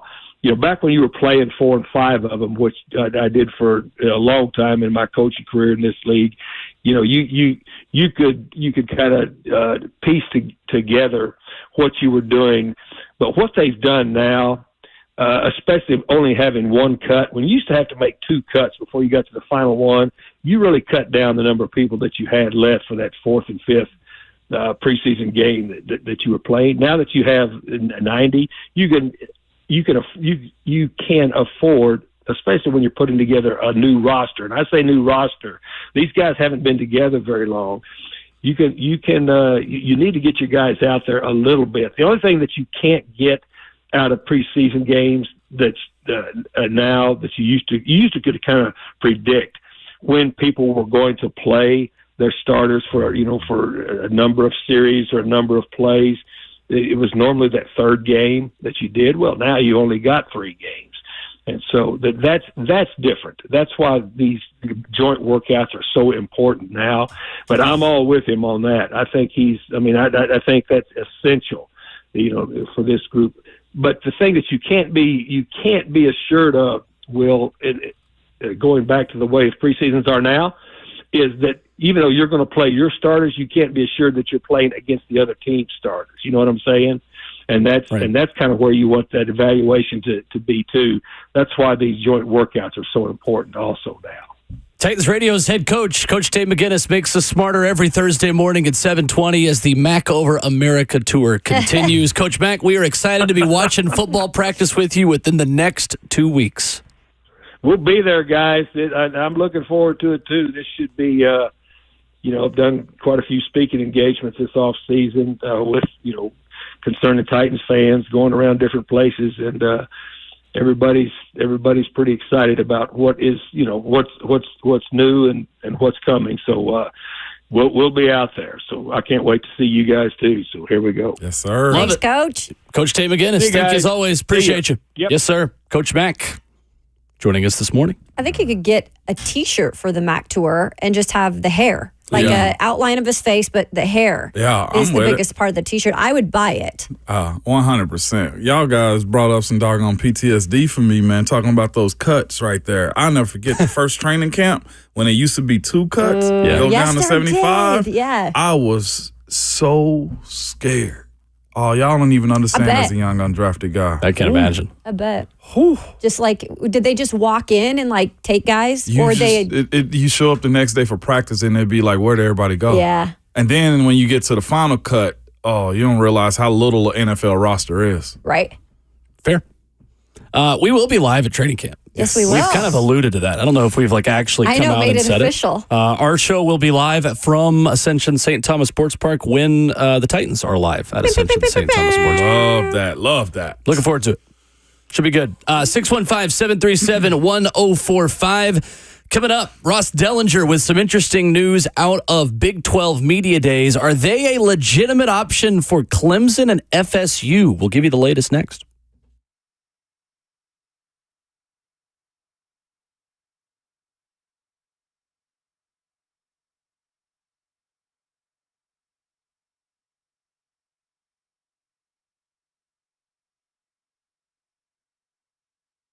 United Structural Systems is a foundation repair and waterproofing company that has been serving Middle Tennessee since 1994. They have more than 25,000 satisfied residential customers. So when it's hot and the dry weather is outside, do you notice soil cracking and pulling away from your home, leaving holes or gaps next to the foundation? Are your bricks cracking, walls bowing, doors or windows sticking? These are all signs of possible foundation issues. Your house, listen, it may be trying to tell you something. Waterproofing can include drainage and sealers. Oftentimes both are. Up to 50% of the air you breathe on the first floor of your home is the air that came from your crawl space. So control that moisture and create a healthier home for your family by encapsulating your crawl space. Many repairs are guaranteed for the lifetime of your home. Again, I've told you they've been serving Middle Tennessee since 1994. They aren't going anywhere. So when you work with a new guy in town, know this, you have no guarantee that they'll be around if you ever have a warranty issue. Over 25,000 satisfied residential customers. We guarantee our best. Call USS. The number is 615-488-7855, or you can reach them online at ussTN.com.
Wrapping up the first half of Thursday mornings, Ramon, Kayla, and Will, RKW, 615-737-1045 is the number if you want to join us. So Yahoo Sports' Ross Dellinger reports Tuesday during coverage of Big 12 Media Days that buzz out of Big 12 Media Days centers around Clemson, who is in a lawsuit against the ACC, and Florida State attempting to free themselves from the ACC, with administrators associated with the Big 12 bringing up FSU and the ACC situation on background. Ross Dellinger saying right now the Big 12 cannot offer them more money than Big 10 or SEC type money, which is 60 to 70 to 80 million a year. Right now, Big 12 teams get less than 40 million a year. While they're down the road a little bit with private equity, is that a lane? I don't know, one source says. Is the Big 12 a legitimate competitor, in your opinion, for Florida State and Clemson? Do I think they are the Big 12? Yes. No. I think it's leverage. In the article, my bad. Fast. Yeah, I know. What? I did. I think they're leveraged. I don't think they want to logistically deal with that. Like, it does open up recruiting for them and everything else as it pertains to Florida State and Clemson, but it said in the article, I'm not mistaken, that they much rather go Big Ten, SEC first, and they try to, I think, make money other ways by doing the private equity and whatnot. I think at the last resort, it makes sense for them to do it. Again, the issue that they have is the Big 12, they don't want to split more money. They don't think they have the pool to make more money, and they don't want the teams that are already involved with it don't want to split it. I think it's fair for them to just throw it out there, get the legs rolling on this thing, and personally, I think it makes more sense for Florida State and Clemson to be in the SEC. I don't understand why that hadn't already been a bigger conversation yet. The fact that other teams have joined before them, and those other two big brands, Texas and OU, make a whole lot of sense. But Florida State's in that same conversation. Clemson can be in that same conversation. Although I think the one to take the biggest fall would probably be Clemson if they did join the SEC. That's real my quick, personal Ross opinion. Dellinger just tweeted out, said, my comments from an interview yesterday should be taken as speculation and nothing more. Yeah. And I think right now that's all a lot of this is, because Florida State and Clemson in particular really want out of the ACC. They're going to try to do everything to test the waters, but I don't think the Big 12 necessarily would be the best fit. I know that Brett Yormark, who's the commissioner for the Big 12, has made it clear like he wants to be as competitive as a conference as can be, but I just think it's really hard to get to the level of competing with the SEC and the Big 10 just because of, like Will said, the money, right? The money factor of it. They have the money to do it. I don't necessarily think this will happen. But I do think it's something that you could have a little leverage. I think that's a good point to bring up. And because the Big Ten, that's where most of the talks were recently with these two schools in particular. And look, Greg Sankey has been asked about it, but Greg Sankey is very, what's the word I want to use? Calculated, thank you, in the way that he is adding teams to the conference. And I think because they just added a Texas and Oklahoma, right now in the present, they weren't thinking about, okay, now the next mission is to add them. I still think it would probably be a few years down the road before they added a team like Florida State and Clemson, not because they're not teams that would be beneficial to add, but just all the logistics go along with that. I think Greg Sankey is very good at what he does. Everything is always worked out with the decisions he's made. So I would be with him on that. If those schools want to be patient and ride it out with the ACC until possibly that door opens. Otherwise, I see them going more so to a Big Ten type of conference. I'm with Sankey on that. You can't be extending the olive branch to everybody. Not that quick, especially like it took how many years for Missouri and Texas A&M? I mean, and then what is it, like 6, 7 years since then? How long has Missouri been in OU? Hey. Years right now. So that to me is where I have a problem with opening the door too much. I think it makes sense for them to be in the Southeastern Conference. But again, other teams aren't going to be willing to split that pot. Both joined the SEC July 1st, 2012. Been in for a while. At that point, though, like you gained television markets when they joined. You gained Texas. You gained Dallas. You gained St. Louis when you added those schools. You're not really gaining any television sets by adding Florida State and Clemson the way you are by expanding west and getting Oklahoma and Texas. Like, I just don't think Greg Sankey wants to further dilute the product that he already has that is already making more money than 90% of schools for their teams. And the Big Ten, TV deal is a little bit bigger the way it's currently constructed, but I think you're going to get to a point where the SEC will find a way to get extra money within their deal for the extra conference football game. And that's when you're going to see the 9-game schedule, and that's when you're going to see the media partners pay up for the 9-game schedule. And that's the stalemate we're in now with the SEC. That's the first domino they've got to figure out is what does a schedule even look like with the teams they currently have at now 16 teams, and at what point do you get to a 9-game schedule? Because that's going to happen. And my guess is that that's 2026 when you see the 9-game schedule for the first time in the Southeastern Conference. I just think the next big move is when everyone just kind of breaks away, honestly. But FSU and Clemson are kind of stuck. They kind of got left out, and there's going to be a lot of lawyers and a lot of legal fees paid out. It's a great time to be a lawyer in Tallahassee or in Clemson, South Carolina. Genuinely, business is booming for them right now. Coming up next, 615-737-1045, second half of the show. Major American sports news yesterday. U.S. soccer makes a change. This is headline national stuff we're going to dive into coming up next.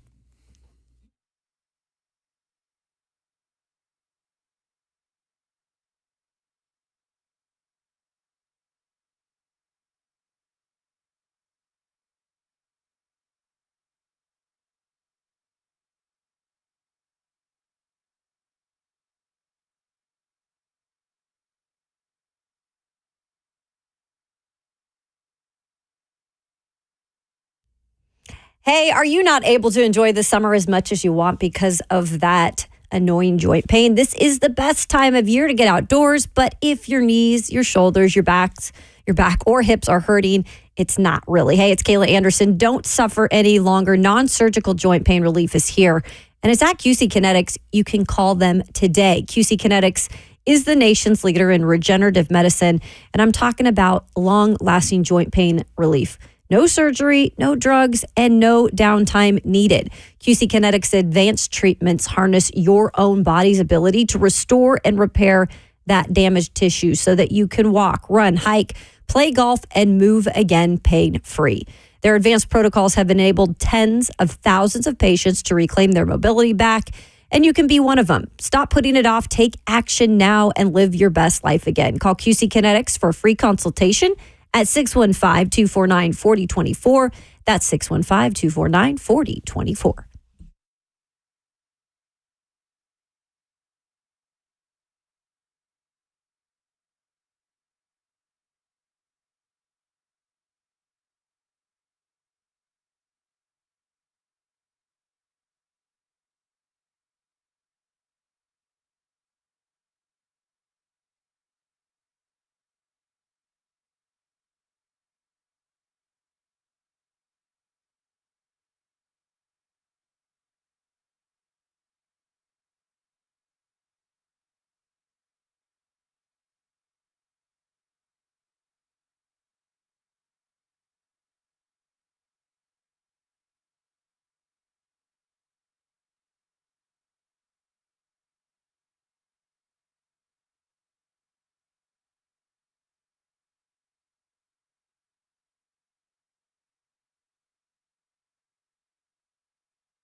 What's going on? 8:01. Good morning from the 104.5 The Zone Studios. I am Robert Walsh. In Olympic news, Kawhi Leonard withdrawing from Team USA for the Paris Olympics and will be replaced by Boston's Derek White. Different sources cited that the Clippers and Leonard met and agreed that it would be more beneficial for him to take the offseason to prepare for next season. In the NBA Summer League, Heat beat the Lakers last night 80-76, but Dalton Connect with his most complete game of the Summer League, shooting 7 of 18 for 20 points, 9 rebounds, and 1 assist. And college football 25 top 100 players were released yesterday, and James Pierce is the lone Vol on the list, but ranked 4th in the game at 95 overall. For all your foundation repair and waterproofing needs, visit USSTN.com. Breaking news at once on your home for the Titans and the Vols. This is 104.5 The Zone.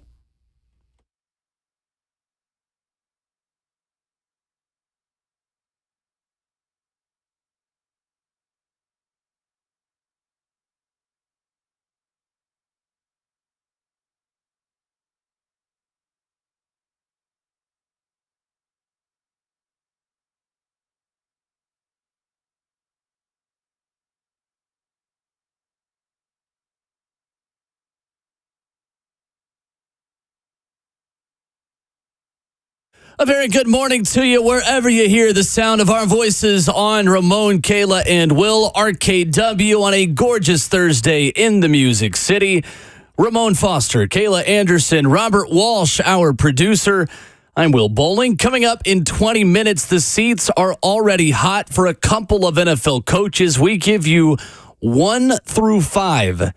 The coaches with the most pressure in the National Football League entering the 2024 season. Your phone calls on that and wherever else you want to take it at 615-737-1045. Streaming live on 1045 The Zone TV, Facebook Live, YouTube, Twitter, or Twitch. Please. We only got the please part. What do you want me to do? Please. I know I said it. Please, please, please. By Right? Sabrina Carpenter, one of the biggest The songs out hottest right now. song of the summer. Don't prove I'm right.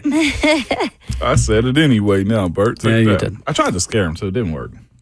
Big news in American sports yesterday. Of course, U.S. basketball.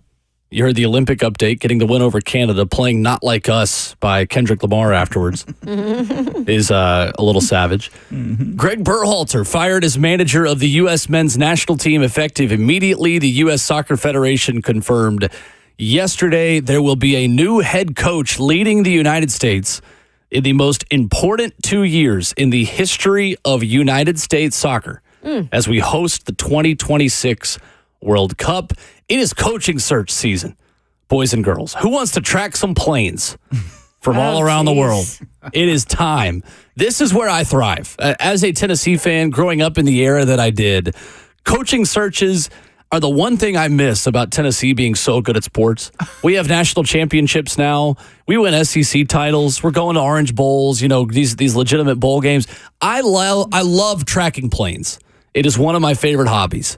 And we get to do that now with the U.S. men's national team. I know we had Cal Baxter, who was our photographer at News 2.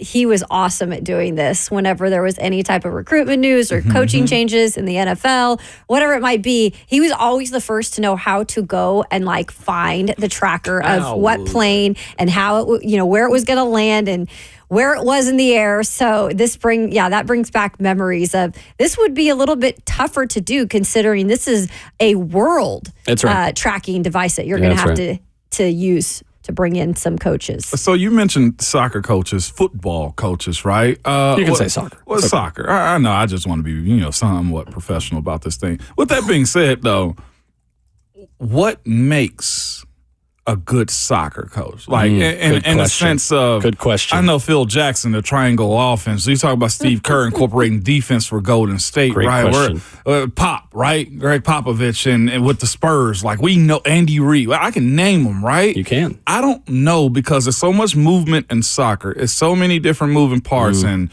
where guys are in their careers and stuff. What's a good soccer coach? That's a great question. How complicated do you want this answer to be? Do you want Well, think 100 about the level? listeners, Do it, too. I always am. And how basic. Think about me. I kind of want to know. Like Yeah, what I'm that's what I'm saying saying. is Not everybody because understands. No, I'm being This may sarcastic. get me going more into it because the reason I don't do soccer as much because I don't know a lot about fair. it, and this breaking it down would actually probably Yes, bring yes, me That's what I'm into saying. it. Not So get too complicated. here's the thing. When you hire a coach in world soccer, you have to think of the job you are hiring them to do.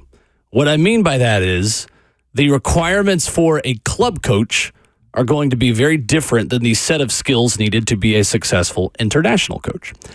If you are a club coach, you get a full training camp. You get a preseason. You get 3.5 weeks of the 4 weeks a month because sometimes you miss a week, sometimes you have them for all 4. So 90% of the times players practice, they are practicing with their club team. The other 10%, once a month on average, you get to work with your international team. So as an international manager, you have to be able to communicate your tactics, your strategy concisely and quickly. And the system cannot be super complicated. Yes, Ramon? You said be able to communicate. These people are coming from different areas It's a around great the world. follow-up question. Okay, we're talking about language barriers. Great follow-up question. Go ahead. What do we mean communicate? The United States required in its previous coaching search that the head coach speak English because Marcelo Bielsa, the head coach of Uruguay, who lost 1-0 to Colombia last night in the Copa America semifinal, wanted the U.S. job, but only speaks Spanish. So he was not given the job. Whether or not that should make a difference is a separate conversation, but that has been a talking point for U.S. soccer in the past. So what you need is a coach who tactically is not overly complicated. And that is where the U.S. fell into trouble with Greg Berhalter. It was a system that was very complex, possession-based. The intricacies of that system I won't dive into. However, it was difficult to teach his players how to play that system when you can't recruit. And that's the other part of this. As a national team manager, you can't build your roster. Mm-hmm. So if you are getting the best club coach possible, you bring in Pep Guardiola or Jurgen Klopp, who I'll talk about in a second. You can build your roster with players who fit that style of play. Well, obviously, the players you're given for the United States are just guys that are American citizens. Right. You can't recruit, even though there's a little bit of gray area within that. You can kind of, but that's, again, I won't get into the weeds in that. So you have to get someone who tactically can change on the fly, that they are successful not because of their system, but because they can play a lot of different kinds of systems because they can't recruit the kind of players they want. So it's like if you're a college football coach and you can't recruit the players you just get everyone who's from Tennessee. Okay. So then, like, you can't play, like, if you're Josh Heupel, like, you might not be able to run your offense. You just play whatever your state's players can play. Yes. It's almost like, like the way Georgia Tech was in football. They couldn't recruit a certain style of ball, so they went to the wing T style of offense because it made them be more successful with the athletes that they could bring in. Right. Okay. All right. So it's really interesting because the United States has the opportunity to go very big. And all the reports, and Matt Crocker, the head of, basically the GM of U.S. soccer, is an Englishman, former Southampton guy who is successful in England, has the opportunity to take a massive risk. Jurgen Klopp is the white whale. I hear his wife was a cheerleader for the United States in college. I kid, of course. That's a John Gruden reference. You said she was a whale. Wait a minute. Jurgen Klopp is the Liverpool manager whom Brian Callahan referenced in his introductory press conference as the head coach of the Titans. Champions League winner, Premier League winner, outstanding coach at Borussia Dortmund in his native Germany, outstanding coach at Liverpool in England, who I'm sure you've heard of even if you're not a soccer fan. He is the white whale. Reports this morning are that the U.S. has reached out, and there might be tentative interest. I would put the likelihood of him being the coach at a 2 out of 10.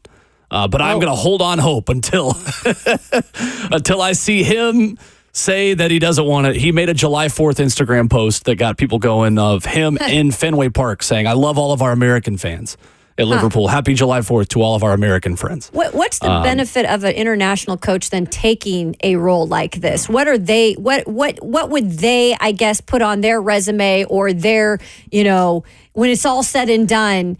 What's the point of taking over the U.S. men's national team if they are so prominent in what they do overseas? Do You're hosting the World Cup.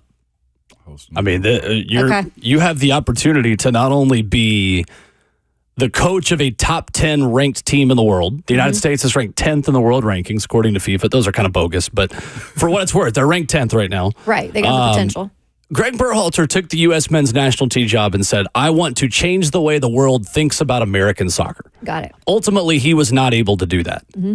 But he did leave it better than he found it. And don't listen to the Twitter people who are going to tell you that's not true. Greg Berhalter left it better than he found it for whoever's next. And someone with the pedigree of Jurgen Klopp would have the opportunity to take this thing to the next level. Yeah. The problem is, he was making a lot more money at Liverpool than what the U.S. is going to be able to offer. Sure. I mean, you see reports of him making as much as $15 million a year at Liverpool.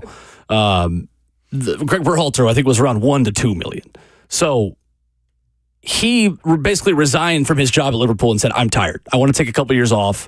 The grind of being a national team coach is not the same as being a club team coach as well. So if you have a coach like that who wants to be in a little bit more of an easygoing, spend time with your family kind of role, you go be the head coach of a national team. You don't have to coach every day and have your players be there every day. So this is something I think is going to be more talked about. I think it's something we will continue to cover because the World Cup coming here in 2026 is going to be a massive, massive deal for this country and us hosting it. And Nashville should still be a host city, and I will always be mad about that until the day that I die. Bummer. But it's going to be interesting.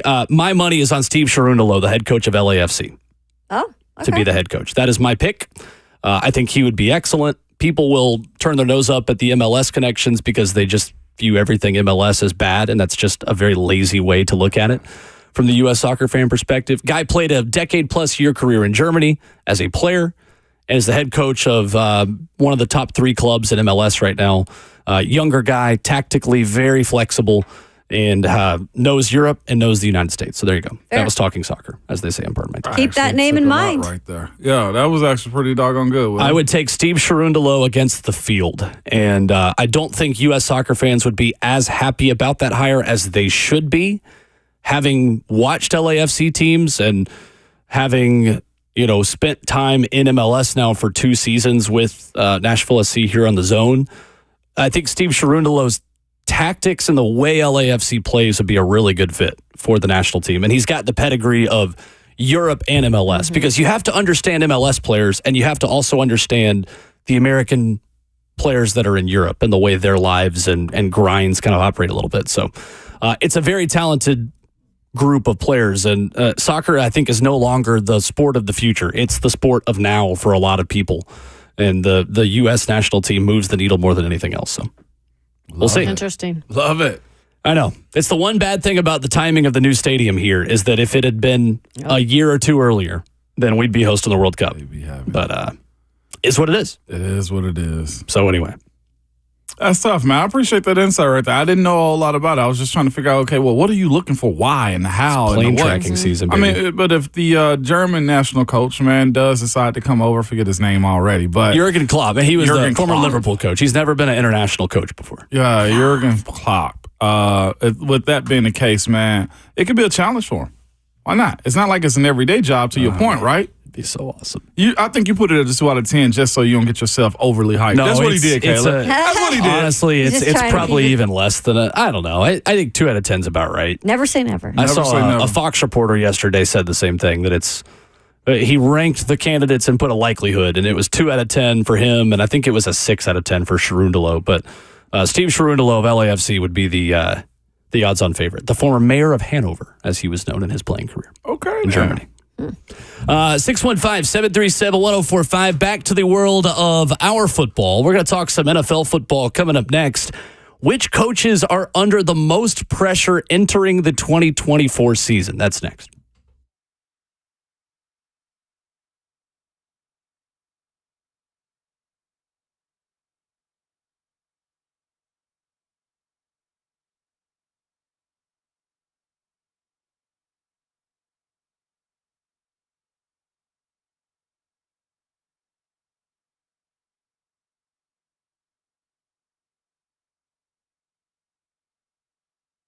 It's Ramon Foster here for Hiller Plumbing, Heating, Cooling, and Electrical, letting you know that Hiller is celebrating 34 years in business this year. Yes, they're bringing in a celebration, and they're bringing it to you with their birthday bash all of this month until July 31st, where you can get free smart thermostats with select HVAC systems, free water tests done in your home. I'm telling you, those are crucial right there. You might want to get those checked out also, just to be clear and have a clear conscience about what's going in your house.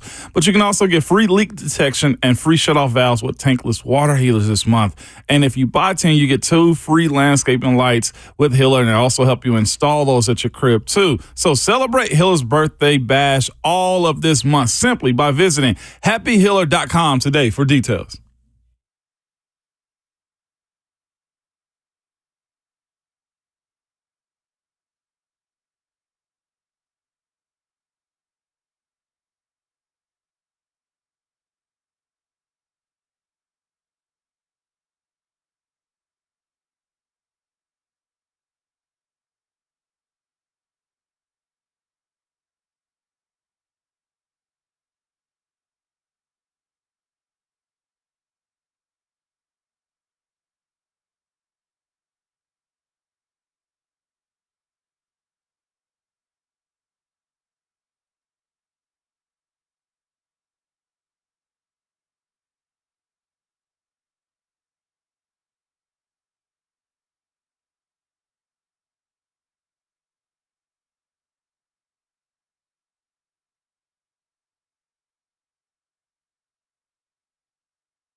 Hour number 3 of Ramon, Kayla, and Will continues on 104.5 The Zone.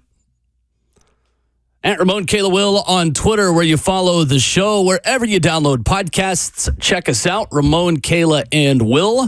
If you miss any of our interviews, any of our conversations, big topic in the 6 a.m. hour this morning, once again, you can find that wherever you download podcasts. Hit the subscribe button while you are there. Helps us, helps you as well. Mm-hmm. You'll never miss an episode. Guys, which NFL coaches are under the most pressure entering 2024? I almost feel like I should frame this as, besides Mike McCarthy, who are the NFL coaches entering the season with the hottest seats? Because I still contend that Cowboys head coach Mike McCarthy is the most pre-fired head coach of all time. Yeah, and he almost was last year, too. I mean, I think there's a lot of people that were surprised that he wasn't fired last year, because that was a topic of conversation before the year even started, just because of the expectations that are put on the Cowboys franchise year in, year out, no matter who the coach is. But especially Mike McCarthy, who has done it once in a previous stop in Green Bay. And yes, you can point to he had Aaron Rodgers, but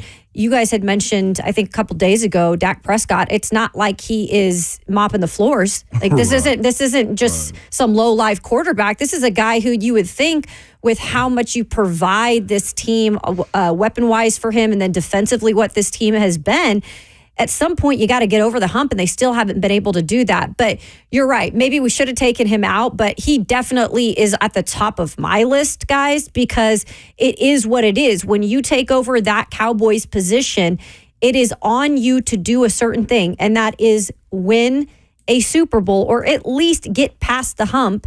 And last year, again, not able to do it at home against, yes, a good Green Bay Packers team, but I still think Dallas Cowboys had all of the things they needed to have to beat this team and get to the next level. They did. I got a list. Are we doing a whole list, or are we doing what? All right, let's rank them 1 through 5. 1 through 5. Okay. So I might not even have mine on your list. I'm going to go and just give a quick rundown. I'm taking out Mike McCarthy, as you said. And some of them might not make sense, but I'll give you a reasoning for it Do later. we all agree Mike McCarthy is the coach under the most pressure, or is there a better option out there? I will say yes on that, but that's... You think he is under the most pressure? Yeah. Yeah. Considering Jerry's age, what they got to pay out, they got 3 dudes that need to be paid at a minimum. Right. About $32 million a year. Bert? I would agree with that. Okay. I would almost make it a 1A, 1B with Robert Saleh. He's next on my list. Head coach of the New York Jets, entering his 4th season. He still does not have a winning season. The Jets are 7-10 in each of the last 2 years, following a 4-13 year in his first season. Robert Saleh got a mulligan last year because Aaron Rodgers' Achilles took a mulligan on playing this year on his second pass attempt of the season. But I think, guys, before we answer the question of who's under the most pressure, I think we got to go back to a question we asked earlier in their offseason. How many teams are genuinely Super Bowl or bust this year? How many are Super Bowl We and talk bust? about this a lot, that coaches are, it's Super Bowl or bust in this market. It rarely actually is. So I've got Cowboys, because in Dallas, it's always Super Bowl or bust, whether you're good or not. Mm-hmm. Chiefs always. Yeah. 49ers always. Sure. Those are the 3 easy ones to me. I would put the Baltimore Ravens. Yep. Yes. Bert, I don't think you're going to be satisfied if you just make the Super Bowl or just make the AFC Championship game. I am a different kind of fan. Okay. I don't look at it because there's only one team that's going to win the Super Bowl every year. There's 31 people that are technically losers who did not. And I don't see it like that. If you have a double-digit win season, you go to the playoffs, you win a game, 2 games in the playoffs. To me, that is a successful season. But I can understand why other people would say, no, you didn't win the Super Bowl, you didn't win anything. You know what I mean? So I'm a little different, but I can understand why you would say that. So my list of teams and fan bases that would only be content with a Super Bowl. My full list: Chiefs, Niners, Eagles, Cowboys, Jets, Ravens. Okay. I think that's it. I'll Are you going to put you in there? No. I got I mean, hey. I'll throw Cleveland in there too. Because this year in general, I think you got to get answers on Deshaun. I think they would, if you got them healthy finally, is what I'm saying. If the Browns won the AFC Championship, I think their fans would be really content. At this point, because they haven't. So You're bad. saying their level. Yeah. Like that's the way you have to look at it. Like, how many fan bases would be happy with just making the Super Bowl? Yeah, they would They'd just be happy if their quarterback Detroit. could just play.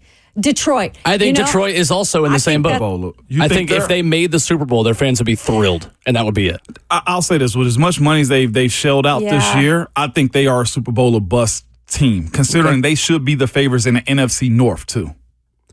Okay. Yeah. I think I'm on your side with that now, just more so because of you've seen what they can do, and it's not just a fake thing. Like for a while, I think people didn't believe, but then we saw what they did last year, and people were like, "Okay, yeah, they do have everything." They've checked every box. Yeah.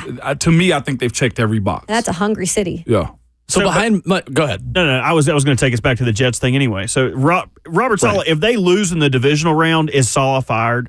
Yes. The only thing I'll say about that of why he might not be is because if Aaron Rodgers can get him to that point, stays healthy, and then he comes back for another year, that is Aaron Rodgers' guy, Robert Saleh.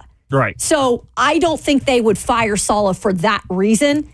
If they get him that far and Rodgers is still there and comes back, I think Saleh would be back for one season. That's just me speculating with the relationship part of it, because Rodgers has so much ability to he got a lot of pull control there. that. Him and the owner does. Yeah. I just feel like he's fell short of everything that a head coach should be. Yes. Sans being a motivator. Like he has been not a great team builder, not a great strategist, not great week to week. Like he has not proven anything other than if you hear him talk, he'll make you run through a brick wall. He's a great motivator, which he's probably a defensive coordinator. He's probably the best spot for him is probably a defensive coordinator. I think Aaron Rodgers getting brought there is what saved his job longer. Sure. 100%. 100%. Because otherwise, I agree with you guys. I don't think he is necessarily a head coach material with just everything else that goes along with it. Yeah, he'll lieutenant. Yeah, definitely. Nathaniel Hackett running back, Aaron Rodgers. I mean, because that's what it would be, right? Yeah. Like if Robert Saleh is gone and Aaron Rodgers, like we're going to hear on SportsCenter, like, well, Aaron's contemplating retirement, but he would stay if it was to play for Nathaniel Hackett. Yeah. See, I think if that was the case, I would. If I'm the Jets, I just tell Rodgers to boot it. We tried it; it didn't work. Like they're going to have to restart no matter what. If they don't win the Super Bowl, even if they win the Super Bowl, they are going to have to reset. Like this roster is aging. They're like you talked about it yesterday. Mike Williams is the best thing on their roster, and he's coming off an ACL tear. You would have to reset this roster, and they already failed to reset with the quarterback, like you're saying, because Zach Wilson was a bust. At least at this point, he was a bust there. Yeah. So who else? If that's 1 and 2 on our list collectively, how many people do you guys have to fit in these last 3 spots? Because I think last year being such a mass exodus of bad coaches and new hirings, there's less people on the hot seat because there's so many first-year head coaches. Yeah. But I got a first-year coach on that list. Can I mention one stat, though, before along with that? There's 11 coaches with 2 years or less of coaching experience right now in head coaching positions. So just to put that into perspective. Yeah. I also have a first-year head coach on this list. I'm interested to hear He's who that my number is. 5. Okay. I think we probably have the same one. I ain't even got it on this one on the list. I mean, as far as the number go, but Antonio Pierce to me. Oh, okay.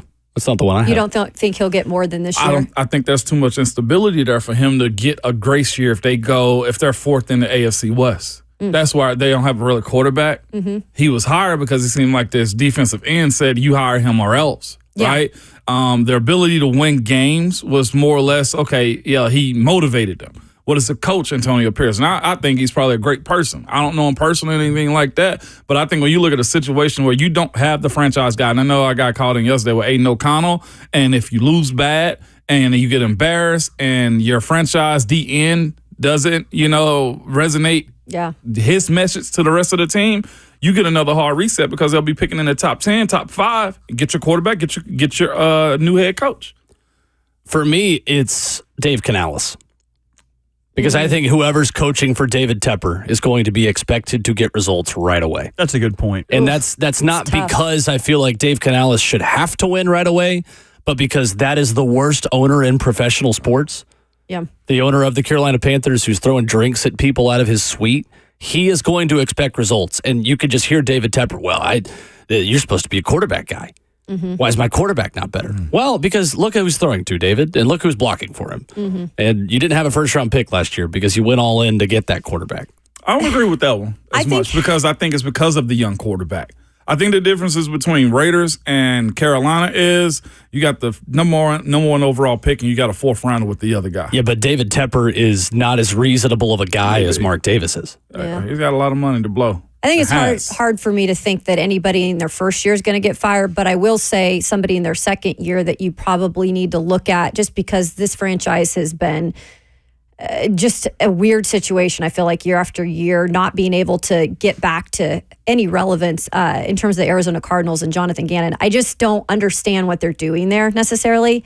And this is a guy who went 4-13 last year. And I get the Kyler Murray situation is still kind of up in the air of, is he really the guy moving forward? We've seen good things of him when he's healthy, but there's going to be decisions that have to be started to be made there. So that's a coach that I look at that has little experience in the NFL coaching, but isn't a first-year head coach. I mean, they fired Frank Reich after 11 games. The Panthers did. Like, they just fired a guy after he started 1-10. Like, what's to stop him from doing it again? Houston did it back-to-back years, just to push back on the first. David Culley and also Lovie Smith. Right. And they both, again, when you pick in the top 10, and you're a first-year coach, go get your guy. A quarterback or non-quarterback, you go get your guy. I'm not saying it hasn't been done. I'm just saying I wouldn't pick one this year. Oh, for sure. So. I'm of that opinion. The other ones I got on there might not make sense to y'all, though. I got Sean McDermott and Brian Dable also. I have Brian Dable as my second. Brian Dable's 3 for me. Yep. He's York worried market, about the wrong. Oh, my gosh. Going with that Ozempic now. That boy got skinny. I didn't see that. Is he skinny? Yeah, him and his old lady. Oh, wow. Respectfully to her, Miss Dayball. Okay, Dable Ozempic. Yeah.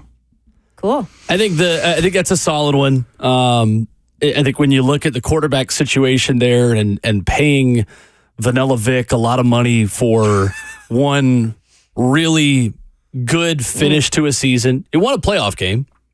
Yeah, it's a bad I still offense. think they made probably the right decision.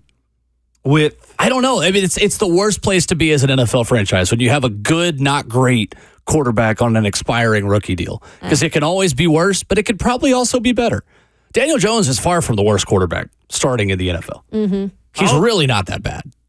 I also wonder what's going on in their front office, too. You saw last year with the defensive coordinator and Dayball dismissing Wink Martindale. Mm-hmm. I wonder if he's hard to work with. Yeah. And if he's hard to work with for the general manager, hard to work with for his assistant coaches, like eventually that's going to get up to the owner. Right. That's going to get discussed. It will. Speaking of that, if you want to watch the behind-the-scenes stuff, I mean, it's on the off-season Hard Knocks right now, is on the Giants. So there is stuff that is happening or what happened in the offseason that's interesting.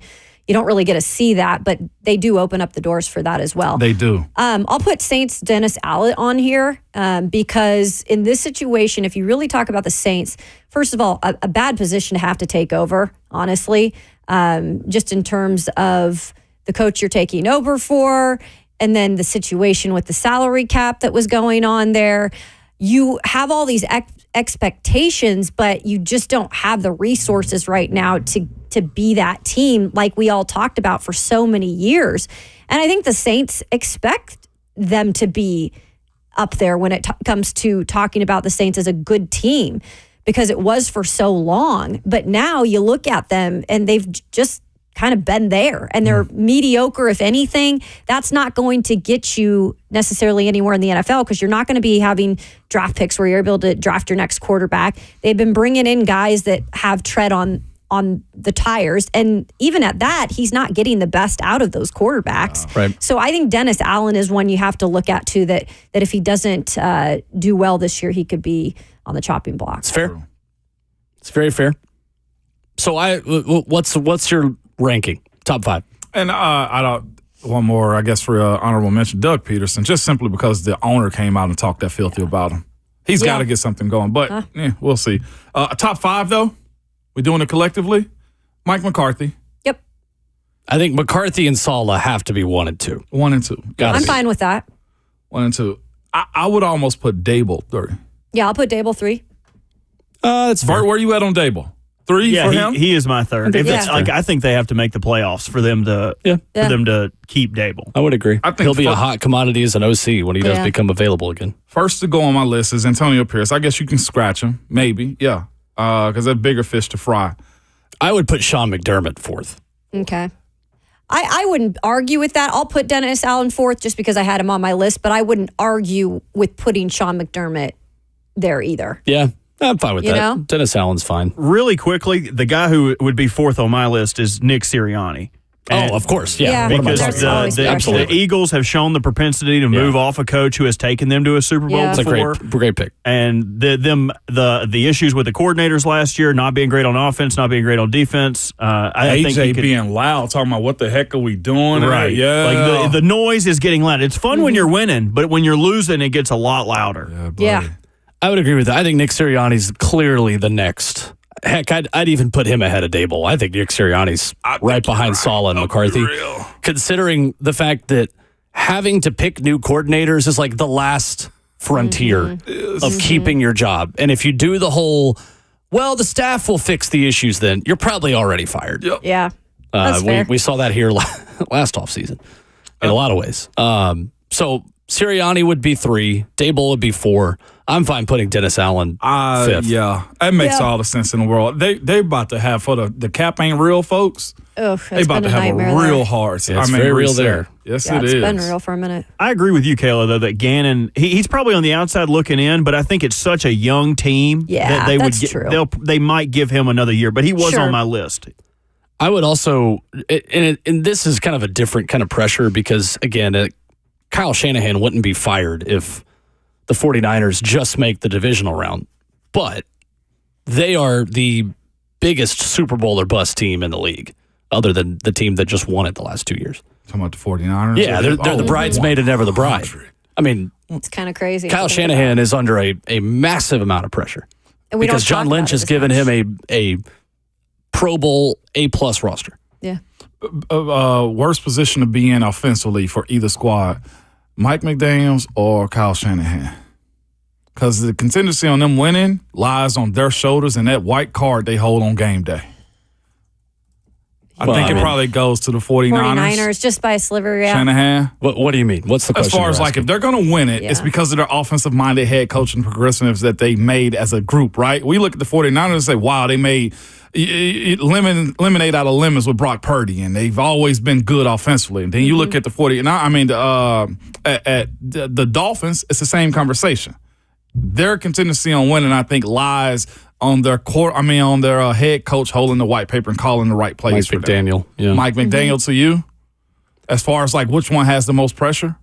Oh, Neither man, would be it's still fired. Shanahan, It's still just Shanahan. considering they have a better He's roster. had so many opportunities too. He's right there. He's been right there. He has a proven quarterback, and I mean, Brock Purdy's better than Tua. I would agree with you that Mike McDaniel probably has a bigger need to do well calling plays offensively because he does not have the depth or roster that the 49ers have. Like More fragile. Like they went out and signed a bunch of free agents, the Dolphins as being they, but their roster also got pillaged from guys that they have brought up over the last 4 years. The Stars, the Christian Wilkins, all those guys. Sure. In the FNM Bank chat, one commenter makes a great point. Matt Eberflus.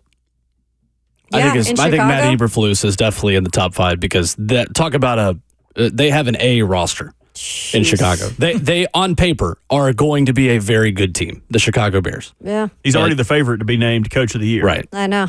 Right. We And I talked have about that, no didn't we? faith in him. I have faith in the players they've added. I don't have faith in Matt Eberflus. I don't think he's a winner. Oof. 615-737-1045. More of your thoughts on coaches under the most pressure. We'll also talk about another team in a different sport who's under a lot of pressure, a team that will be representing the United States this summer and was on the hardwood last night. We'll recap that for you next.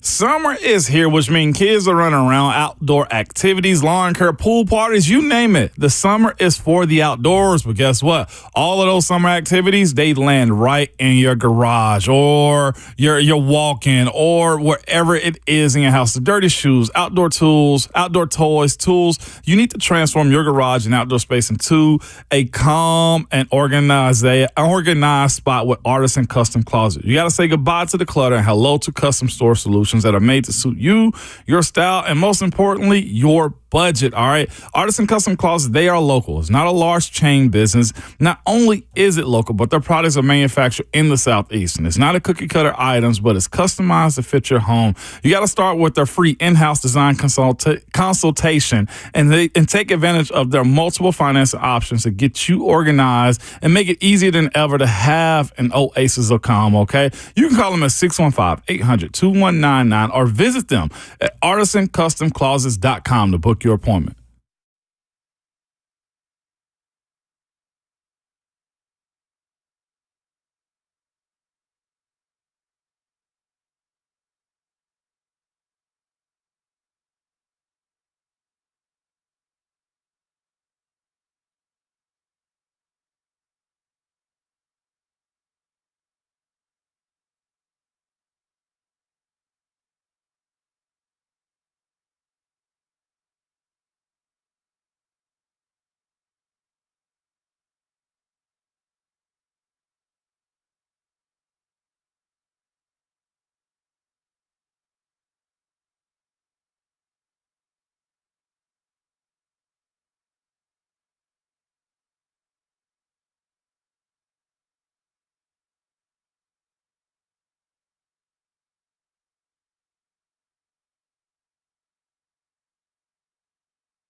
Wrapping up the third hour of Ramon, Kayla, and Will, RKW. We'll catch you up on all the morning's headlines coming up in 10 minutes.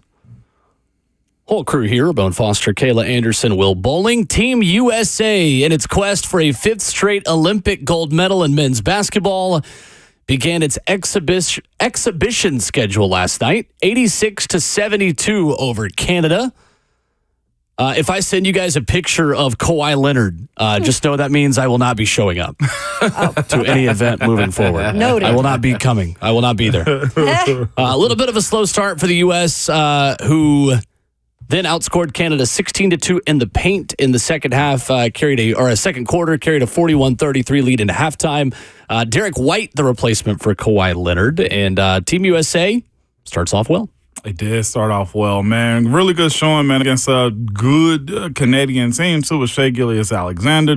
Was Jamal Murray's on that team. They got some players, man. Said that, looking at some of the notes from it, by it breaking down how they won in and outside of the game. Again, rusty, but they are the best. Some of the guys that commented on this matchup between Canada have said they will cruise this all the way up until when they probably end up having to play France for the gold. Like, this should probably be double-digit wins in almost every single game. The guy in particular, and I talked to Savage yesterday, Ron Slave. You don't know who Savage is. Talked to Savage about this. I know AE, Anthony Edwards, said what he said as far as like him being the focus point of this this USA team. But he said the guy that you have to watch and pay attention to is Joel Embiid.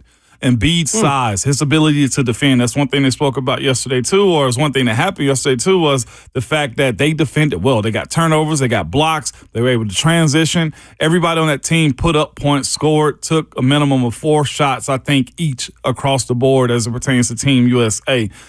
They got size, they got speed, they got everything. And if they decide to they want to go and shut down Steph and his three-point shooting ability, they can go inside easily and bang with almost anybody, man. This is a good squad. And not just that, man. The second unit of this team, Anthony Edwards, Bam Adebayo, Anthony Davis is on the second rotation of this team.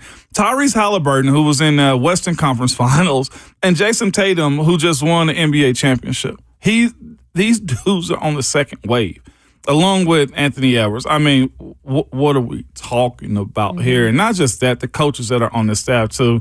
Spoelstra, Steve Kerr, who's a defensive-minded guy, and Connecticut's coach. Dan Hurley? No, Dan Hurley, yes. Yeah.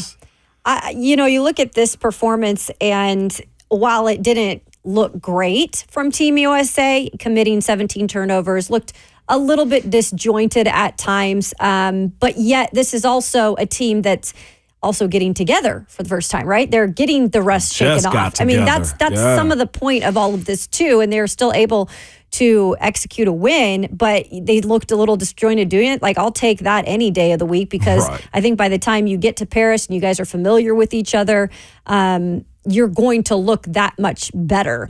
And I do think Canada has a good roster too. It's not like these are a bunch of slobs, right? Right. So I don't think it's anything to get worried about with Team USA looking maybe a little bit not up to par yesterday. But again, I think they're going to be great when they get to Paris. Yeah, it just started slowly. Yeah. Finished really well. Interesting, Reading more about Anthony Edwards and his comment about being the number one option. Still came off the bench. It was funny. Steve Kerr was like, well, I mean, Dwayne Wade came off the bench and we had Kobe. Yeah. And then Anthony Edwards goes, well, we don't have Kobe. Which I thought was funny. He also took the most shots and made the most shots. Right. No, I went after him a little bit on my You're Not That Guy, and I didn't have a better You're Not That Guy. But he really is a legitimate option to be the focal point. And when he was asked about that, he, in the same media scrum, said, I'm also okay coming off the bench. So, okay. And by the way, Tyrese Halliburton was on the Eastern Conference Final. My bad, I've switched coasts. Indiana. Yeah. They're going to be a fun team. Yeah. I'll say this too about AE comments is this too. I think he's right in saying that. I think, and it said also, nobody on the team nobody cared. No. Yeah. But here's the thing with AE, they better send his young butt out there and you better go. Like that's what he's supposed to be doing. Yeah. LeBron is older, Steph is older, Anthony Davidson is older. Like think about the dudes that he's out there with. Like the first wave is older dudes. Sure. And I'll say this too, man. I like underdog stories. He ain't really an underdog, but Derek White getting a nod because Kawhi is out. I love that. I think it was funny too because Jaylen Brown just kind of trolling with the eyes and everything, and it is funny. But he it's fits a better the purpose. fit. He's Defense a better fit. is good. His shot is, I think it's a little bit better than Jaylen Brown. So yeah, fits the need. It does fit the need. I think it's fair. So the starting five projected to be some combination of Steph Curry, Drew Holiday, LeBron James, Joel Embiid, and who? That's the question that the U.S. that writers writing about this team are figuring out. So, going to be interesting. Friggin' monsters. Pretty fun. Olympics start in 2 weeks? About the end of July. Yeah, end of July. It does. Yeah, 3 it's this weeks? month, starting Yeah. this month. Yep, sure does. By the way, they got a nice little preview, man. They got to go to Abu Dhabi next Monday for another showcase against Australia. Must be nice. I know. Sign me up. Yeah, July 24th when the Olympics begin. Cool. Right around the corner. Kevin Durant, the other starter. That's right. Yes. Makes sense. Thank you, Ron Slay. 615-737-1045. Headlines you've missed if you're just waking up. We'll catch you up on everything. Big 12 making moves. Shedeur Sanders saying things. And U.S. soccer making a change, having me looking at planes as they fly around the world. That's next.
Hey, it's Will Bowling. Is it time to replace your air conditioning unit? Well, if the answer is yes, then call the expert team at Lee Company today and ask about their current special financing offers. Your heating and air conditioning system, it not only keeps your home comfortable year-round, that's important this time of the year when you walk outside and the weather is never comfortable, and it can also help enhance the quality of air around you for your loved ones as well. So don't wait until your old system breaks. Get ahead of Mother Nature. We're in a little bit of a cool spell here over these last 48 hours in Middle Tennessee. Make sure that your air conditioning unit is ready for weather back up in the triple digits this upcoming weekend around Middle Tennessee. Give Lee Company a call, 615-567-1000. And right now, you can get $1,250 off the price of a new AC unit. That's right, $1,250 off. What are you waiting for? Give Lee Company a call at 615-567-1000 or visit them online at leecompany.com. That's Lee Company, all you need.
What's going on? 9:02. Good morning from the 104.5 The Zone Studios. I am Robert Walsh. Some Olympic news. Kawhi Leonard withdrawing from Team USA for the Paris Olympics and will be replaced by Boston's Derek White. Different sources cited the Clippers, and Leonard agreed that it would be more beneficial for him to take the offseason to prepare for next season. NBA Summer League check-in. The Heat beat the Lakers 80-76, but Dalton Knecht with his most complete game of the Summer League, shooting 7 of 18 for 20 points, 9 rebounds, and 1 assist. College football 25 top 100 players were released yesterday, and James Pierce, the only Vol on the list, he is ranked 4th in the game at 95 overall. For all your foundation repair and waterproofing needs, visit USSTN.com. Breaking news at once on your home for the Titans and the Vols. This is 104.5 The Zone.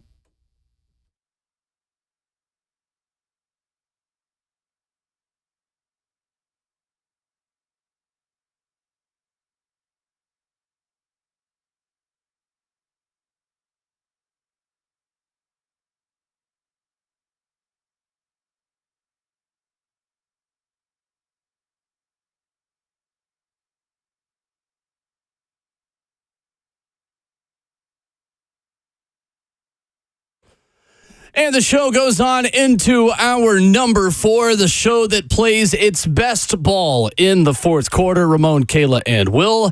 And coming up in 20 minutes, it is as excited as I have been for an RKW draft, maybe in the short history of the RKW draft. It is the college football traditions draft that we are about to undertake. Ramon Foster finally back for an RKW draft. It's been 2 weeks since we've done one because last week we were off for July 4th. Yeah. Right. How dare America get in the way of our right, our freedom to draft topics that are meaningless in the summer. Not meaningless, but I'm very excited. I love this one. You've experienced a lot. Well, all of us have experienced a lot of these traditions in person as well. But not really, not directly. I haven't. Not a lot. The ones I have on the we've probably experienced more of them than you have. Exactly. However, you have experienced one of the best traditions in college football, which is running through the tee. So. Love that. Love that. It's going to be interesting to see how long the UT traditions last in this draft. And you'll hear mine, too. There will be more events than actually traditions, too. Like, I got a little flex in both of them because I pay more attention to the small detail stuff. Like, I'm going to be real with you. When I walked into stadiums and there was somebody doing their little, I don't know, I never played Florida State, but they were doing their little chop and all that, I'd be like, bums, bums. Let's go ahead and whoop these dudes. Like, I used to, like, crap on everybody else's traditions that they do. So that was me as a player. But you got to understand the mind of me being a maniac about that type of stuff. I used to just crap on everybody else's traditions. Yeah. So I never appreciated it. Now you might have to draft some others that, you know. Oh, but no, I do appreciate them now because my heart has gotten softer. Yeah. Oh, isn't that heartwarming? Well, I finally won a draft. I was the last one who had never won one. So I finally got one in our game draft when Ramon was out. Right. So I will have the first pick. I've known my first pick for the last 48 hours. Because there's a lot of pressure behind this first pick because I am then admitting that this is the best tradition in college football. Okay. And I can't give that to a rival. No, I could. I could if I really believed it. But I am very confident in my pick. I have vetted my first pick through family sources, through group texts with the fellas. And I have not, all of them been like, oh, yes, no, that's 100% the best one. Would you guys like me to spoil what Will's pick is? No. Because he's already said it on the show. We can guess what it is, I haven't. right? You definitely have. Before. I don't think I have. Okay, well then, hopefully I don't take it. What do you think when you it is? pass I know, on now- the Army-Navy game? You've said before we'll that's see. your favorite. Oh, okay. We'll see. Who's to say? I can't wait. I genuinely, this is my biggest big board that I have ever had in my notes app for this. Wow. Is making the big board for these drafts more fun than the draft Yes. is? Because I love sitting down and being like, oh, I forgot that one. I'm with this. What I was doing yesterday, I was over there cheesing and smiling, looking up little I will small tell you stuff. that this topic has gotten the fellas in the group text going in like 3 different group texts that I am in. Like just major topics. I had one buddy, a Tennessee fan, Please don't hate me. Actually, don't hate me. I don't care. A Tennessee fan texted me and said, you got to pick Vandy's foghorn after they score touchdowns as the number 1 overall pick. You got to go with either that or the coal mine whistle. Always dog. The coal mine whistle that Kentucky plays on third downs. It's third down. Toot, toot, toot. I did start to make a troll list too. Oh, I did too. I almost made a troll list, Kayla. I was like the Oklahoma still horns down. I just wanted to go. I played heel because I was having fun with it. Commodore. I played heel to it. One year, my brother made a noise complaint to the city of Nashville over the foghorn at Vandy because they had won a game. They'd won a game on the road. No, I'm serious. They won a game on the road. Vandy did. This was years ago, and they played the foghorn at like 1 a.m. when the team got back. Like they were doing the foghorn for a road game. And literally, like I'd like to file a notice complaint against Vanderbilt University. Yeah. Oh my gosh. Anyway. Oh my gosh. I love it. Oh. Other headlines this morning before we get back to the RKW draft coming up in a few minutes. Ross Dellinger saying in an interview that the Big 12 is speculating about maybe potentially kind of talking to Clemson and FSU. Give me a percentage chance, guys, that Clemson and FSU are Big 12 schools in 10 years. 20%. And how many years again? 10 years. In 10 years, what is the percent chance that Clemson and FSU are Big 12 schools? It just don't make no sense to me. And in 20 years from now, I don't think we're going to have all the conferences we have even. I go 60%. 60%? That's a lot. Yeah. I was saying 5%. Nah, I go 60. They're going The talks is already Where's there. the money coming from? The fact that the SEC doesn't want to take on anybody else right now, I say about 60%. They're gone. I don't think there's actually talks. I think there's a lot of speculation. It's drumming up of I think the lies. Big Ten would get them first just because they're going to always want to try to beat the SEC in terms of adding bigger or better. And it's not like those two programs are shiesty. The Big Ten makes sense. Or shiesty? Yeah. It's like, What does that mean? Who's shiesty? What do you A little evil. explain for those that are It's not like they're going uncultured? to create Yeah, evil to that got a little extent. evilness, sneaky. Yeah, conniving. Yeah. Okay. Yeah. You gotta listen I'm more. sorry, I just didn't know. You gotta Like a listen used more. car salesman and could be shiesty. Yeah. Like Bush Jones would be a little shiesty. Nah, he ain't shiesty. I think he's very genuine. Let me not bash him like that. Like trying to incorporating a strong, Jones weak is not offense in the summer for a college team right before the season start is shiesty. Dave Clawson, never mind. Oh, I thought you were going to stop on the hate on Dave. Sad. But I mean, my guy, who is that from South Carolina, ended up texting me about that again, man. Brad VFL and SC. No, man. James Lewis. James. We love James. Send me a text about it showed Dave Clawson giving us a speech while everybody was on a knee. Yeah. And I was just like, What's a young Ramon Foster thinking in that during that picture? You know what I ain't gonna say. Yeah. It's just the one person that's probably rubbed you wrong in your He's a whole great career. guy. Yeah. So here's the thing. This is So yes. Let's get down to it. You've asked me. Now it's time for Mo to lay on the couch and give a little therapy. Perfect. This is why I'm very team oriented. Get it off your chest. Okay. This is my issue with them. I'm very team oriented. If something's gonna help us win, I'm gonna do it. Especially in the team aspect. I'll submit myself to the team. The issue that I have with him incorporating that offense was the team wasn't fit for doing that. He sold us that this was the best thing going. And me, myself, I bought it because I bought it and I sold out in my senior year for his offense that was very predictable and was not fit for our style of players that we had. That's what ticks me off about it, is I buy in. If y'all can tell, I'm about the game. Whatever I can do for us, I'm going to do it, right? That's how I am for it. And especially when I got to bang my head up against the wall for you and you're setting me up for failure, I don't like that. And I bought in, and it clearly wasn't anything to be sold at the moment. That's why I have a huge issue with him. They would motion the tackles. They would, like Ramon was playing left. Like when people ask, like, what position Ramon play? Like, well, tackle. Left or right? No, both. Yeah. Because you would play both within one drive. Exactly. They would literally switch the tackles. Like y'all would go in motion, and the left tackle would go to right, the right tackle would go to left. He knew what he JC had. Latham would be perfect. Yeah, right. Jason Latham. You say he knew what he had. Sheesh. Yeah. Crazy. He got guaranteed. No, as a coordinator, he don't get money, walk away. Crazy. U.S. men's national team makes change. Greg Berhalter out. If you give me Steve Cherundolo against the field, I'll take him. We talked about that earlier this morning. You can get that in the Hour 3 podcast on today's show. Coach Mack earlier this morning joined the show at 7:20. You get that in Hour 2 on your favorite podcast channel coming up in a few minutes.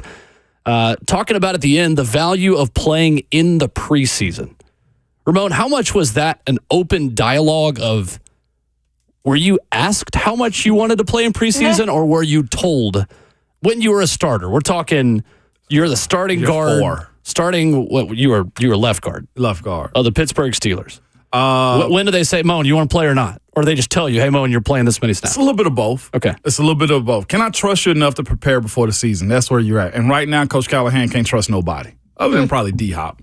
Other than D-Hop. Tyler Boyd. No, not even him, because he needs to see how he's going to work with the new wide receivers. But it's and his stuff. offense. But it's his age, though. He's younger than Okay. D-Hop. It's the only contingency I have. So age and your willingness to prepare is the two things that separate you from playing in the preseason. If I need to see something that's new, everybody's playing. I think that's what Coach Callahan's doing. So, yes, you're somewhat told, but guess what happens in that secondary meeting, Kayla, with your position coach? Hey, give me 12 plays. So, yes, I played, and we all went full speed, but it's probably 12 plays for some guys. And we did it in tears because Marquise was the center, was the all-pro Pro Bowl as dude. you did it? Yeah, we did it it. in tears? I did cry when I found out Marquise only had one T-I-E-R-S. series. It would be, Marquise, you got one series? Rest of y'all, I need 3. I'm like, God. Talking about dude slimming down as well. Oh, my gosh. Yeah. He's a whole different animal right now. He's as skinny as me. Yeah, no, probably skinnier than you. I know. Yes, 100%. Crazy. That was the only thing that got me. It's like, golly, let me count these series. And then if you get a quick 3 and out, sometimes that don't count. And, oh, my gosh. But I hate that type of stuff. I think we might see everybody play at some point. Yeah, I I really agree. do. Even if it's a couple snaps, I think even D-Hop will probably see. It wouldn't shock me if that first unit, O-line anyway. Yeah. And Chig probably got the first half, probably the first 2 games, even with the jointed practices. I think Yeah. the only player you might not see out there is Jeffrey Simmons. Yeah. But I would still think, from what Brian Callahan told Mike Keith and Amy Wells and the OTP, I think you might see everybody. Yeah, do we preview wild. that already, too, since We got time. we got time? Yeah. It's July 11th. No, I'm talking about for Monday. What do you mean? And we got something on Monday? Oh, we do have something We coming do up have something on Monday, but I think we should We should wait? give a couple hints as we go. Like we could give a hint today, we'll give a hint tomorrow. Yeah. And then Okay. Okay. we'll announce it. I'm curious to hear what these hints are that are not going to give it away. Well, I mean, we'll just hint that we have somebody on the show. A big guest. A big guess. Big guest on the Probably show. on the show. already give it We away. should do this every day. I know, that's what I'm saying. Next Tuesday, also, we have a very Let's big just guest. say it. Let's just say it at the end of the show. Tune into the final segment of this morning's show. We'll tell you who's on the show Monday. Yeah. Let's just say Just do that. We're here tomorrow, too. We fished. If you watch, never mind. That's too much in the weeds right there. But we pulled a fish out of the lake. Coming up, the RKW Draft, best college football traditions. Coming up next. Let's do it.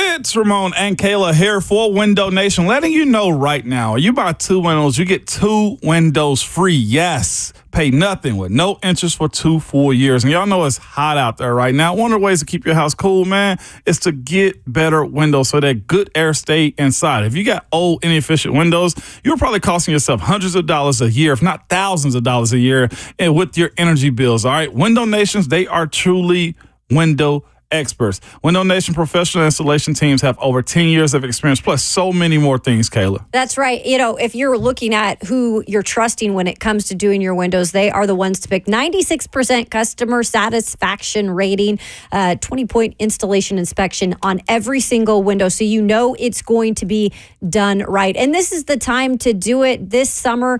You know, our summers last long here. We've got heat all the way until October, really, in Nashville. So if you're looking to keep that energy in, in with all the AC. Go ahead and check out our friends from Window Nation. You can trust them. Call 866-90-NATION for their semi-annual sale right now. 50% off all window styles, 0% interest for 3 years, an additional bonus if you book it today. So go online to windownation.com or call them 866-90-NATION.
It is the RKW Draft, an hour 4 on your Thursday morning. Full crew in studio. Ramon Foster, Kayla Anderson, Robert Walsh, Will Bowling.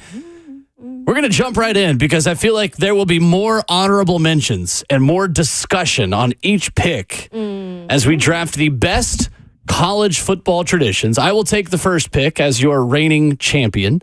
Kayla will take the second pick. Bert, third. Boo. Ramon, unfortunately, you got to be present to win. And you want to trade, Ramon? Unless you want to, well, yeah. If y'all want to work out a deal. I mean, I guess Brad technically was third. So if Brad was picking for you. I wasn't here. Was Brad third or were you third, Bert? Brad had one of the all-time worst drafts. Okay. It was So Ramon will pick fourth. That decides. Yeah, Brad's best games he picked were spades, Tetris, kickball, and duck, duck, goose. His honorable mentions were hopscotch and jacks. And Jacks. Oh, man. He also put goldfish down. Like, I like Uno. I love them. It's a good way to good one. end a friendship, play Uno with somebody. All right, best college football traditions. I'm so excited. I This love better college be football a so great much. number one. With the number one pick, I am going with the Army-Navy game, but in a certain context. Okay. Singing second at the Army-Navy game is the best tradition in college football.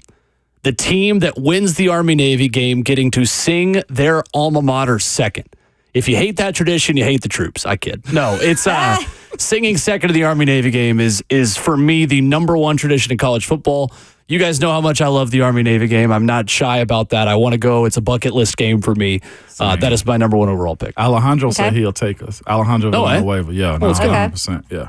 Very cool.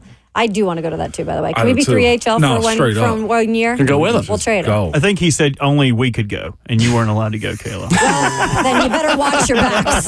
You better watch your backs. Kayla supporting the Air Force that weekend. How about the Marines? Can we have the Marines in there? That was my grandpa. So Absolutely. let's go ahead and go with a tradition that I've seen firsthand when I was up in Ohio and covered the Big I'd Ten. already typed this one in for you. I knew you were I don't gonna think pick you know this. what it's going to be. I'm going to surprise you Okay.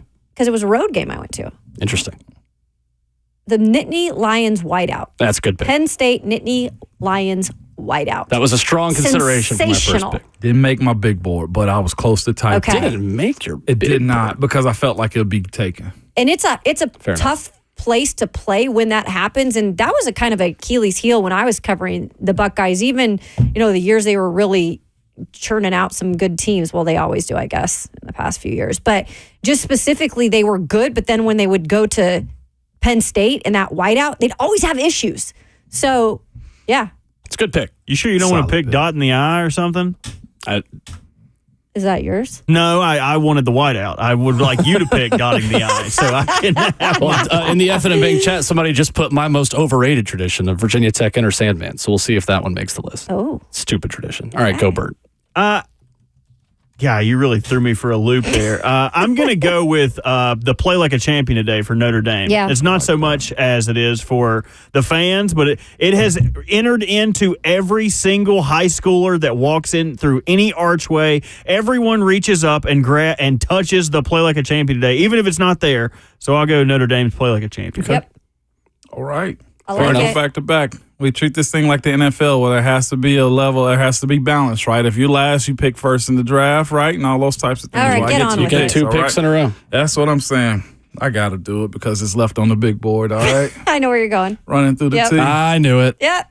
Honestly, There it is. it was probably going to be my next pick. I'm surprised Sure. you didn't. That's fair. No, I can't. I felt like I wasn't allowed to take it. Like, I know, it you needed to be were. one of I'm you like, two. don't touch that. See, Can't touch that. this is why Can't y'all touch suck that. right here. This is why y'all suck right here. Y'all got to chop somebody's neck off, okay? I was taking them. I know you needed a DN. I took them before you. It really is. It really is one of the best traditions in college football. Yeah, is that one? My number 2 is gonna shock y'all. Shock us.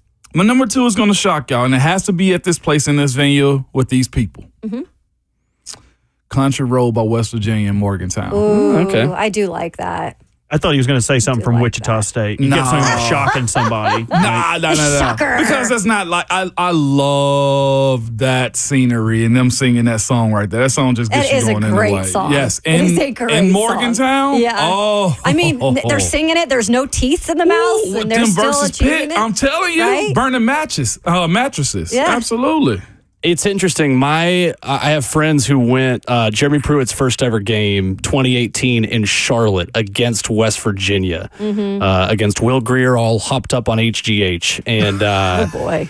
he had PAD suspension, and they went into that game and came out of it with different opinions of Country Road. Like they were like, Yeah. I used to like that song. I literally never want to hear it again. That's what one of my buddies told me. It After. gets They me don't like going, nice man. things. It gets me going. Robert Walsh, second pick, please. If you know me, you know I'm a big fan of vandalism. I love tearing stuff up. Gosh. Love tearing stuff up. Whether it's back in my day, we used to. I don't know if y'all used to ever fork people, where you go in there, you go buy like a big box of plastic forks, Yeah. stick them all in the ground, because then you either got to mow over them or you got to pull them out. The yard. I like vandalism, Yeah. so I love the Tumors Corner thing. If you're going, I didn't even have that on my list. if you're Freaking great. gonna roll something, you better roll Yeah. it, and they roll it. Yeah. I Even have when- I have rolled a tree at Auburn. You have? Have you? Yeah, Hey. I've been to 2 UT Auburn games down there. There you Even- go. Saw When that- y'all lose 14-12 down there, Ramon. Why you got to bring up old stuff? Even when the disgruntled Alabama fan tried to kill and poison the tree, they still Did persevered. it die? Yeah. See, my only issue with that pick is that's not even Auburn's best tradition to me. The Are you eagle gonna say War flying, Eagle? the eagle flying around the stadium is majestic as heck. Yeah, they got 2 mascots. I don't care. Let me just pick 2 mascots. Yeah. Let me just Shotgun pick the and that. coolest animals, and they are my mascots. Lame. Give me the vandalism. I'm with you. All right, Y'all, Kayla, what you got? By the way, when I was back covering the Iron Bowl, I had that eagle land on me. That thing is heavy. Is That it? is a wild. Like I was scared. I'm like, never again. I feel like it was going to take off my arm. Anyways, I'm going to go. I have a heart. I have a very things get to me. I could be a very emotional person. And so when things get to me in terms of kids or just those types of things where you're paying homage to, anybody who's going through things, I got a little bit of a heart. And that's why I think the Iowa Hawkeyes wave gets to me every single time. When they go ahead and wave to the kids and the families that are in the suite up there that are dealing with cancer patients, kids that are cancer patients, et cetera. I think that is cool, very cool, and obviously very meaningful on top of being a tradition. It's a good pick. All right, I've got 2 in a row. I'm going in the SEC for both of these, in the conference that has the best traditions in college football. One of these things I've experienced in person. One of them I was glad I didn't have to experience in person. For my second pick, guys, it's simple. It's the hardest place to play in college football. A night game in Death Valley is one of the best traditions in college football. And I think that counts as a tradition, considering the Richter scale that they have registered on, the fact that night games are different at LSU than any other place in college football. So I'm taking a night game in Death Valley at number 2. And with my next pick, I am picking something that I experienced this past fall. And guys, I did not know in Gainesville what it would be like for the end of the third quarter, Tom Petty won't back down. But I hated how cool it was. I sat there with my head down. Tennessee's getting their butts kicked. The Vols are losing. They turn out the lights. Everyone gets their phone flashlights. It's a new tradition. You could argue it's not been a tradition old enough for it to count. I do not care. If you have experienced Won't Back Down in the swamp at a night game with the light show that they do and you're losing, you want to be anywhere else in the world when they do that. I hate that I'm even cutting a dang promo for Florida fans, but it gave me chills. I literally hated it. So Won't Back Down, Tom Petty in Gainesville is my next pick. It is so cool. Okay. So just to play devil's advocate, yesterday we were hot about Virginia Tech. I know. So how is that not replicatable? Because the light show and 80,000 people with their phone flashlights, there is not a high school football stadium in a swamp like that where you're in an enclosed environment, LED lights are going on and off, and there's 70,000 people singing the same song. Sure. I mean, you can't recreate that at a high school. No, you can't. What I'm saying is I don't think you can recreate what Virginia Tech did either, or Sandstorm, or any song that's being played. Because you could, hypothetically, yesterday, the way you said it, and not to dog on you, but I lost sleep over this last night. You could hypothetically recreate any of these at a high school stadium. You could recreate running through a T at a high school stadium. With that size of a band with 100,000 people yelling, cut the band. No, I don't care nothing about the band. I don't care nothing about no bands. Goodness. I was Ohio State, nobody's band. Is it my turn? It is your turn. It is your turn. Will did dog on it yesterday. Oh, here we go. And I cannot dog on this because every single time I watch it on TV, and no, I haven't been there to see it in person, but I have heard from a lot of people, it shakes the stands. I'm going with the Wisconsin Badgers jump around. I have to. Like, that is right up my alley. If I were in those stands, I would be that idiot kid jumping around, probably falling out of the stands because I'm jumping so hard. Yeah. I think it's so cool. And I think everybody, when I'm talking to people about, that specific game when we're watching it, they're like, oh, well, that would be cool to be there. And maybe it's not as cool in person, but I'll tell you, when I watch it, it seems cool. It was weird in person when I saw it. It wasn't in Wisconsin, to be fair, but I just Well, that makes a difference. If it's not in Wisconsin. Either way, it's our pick. Those are super hype to me. I love stuff like that. I love when everyone around you is doing the same thing. I'm with you on that. If there's a chance of someone falling and dying because there are so many people going crazy, I'm all about it. Yeah. I'm with that. I like that. All right, Bert.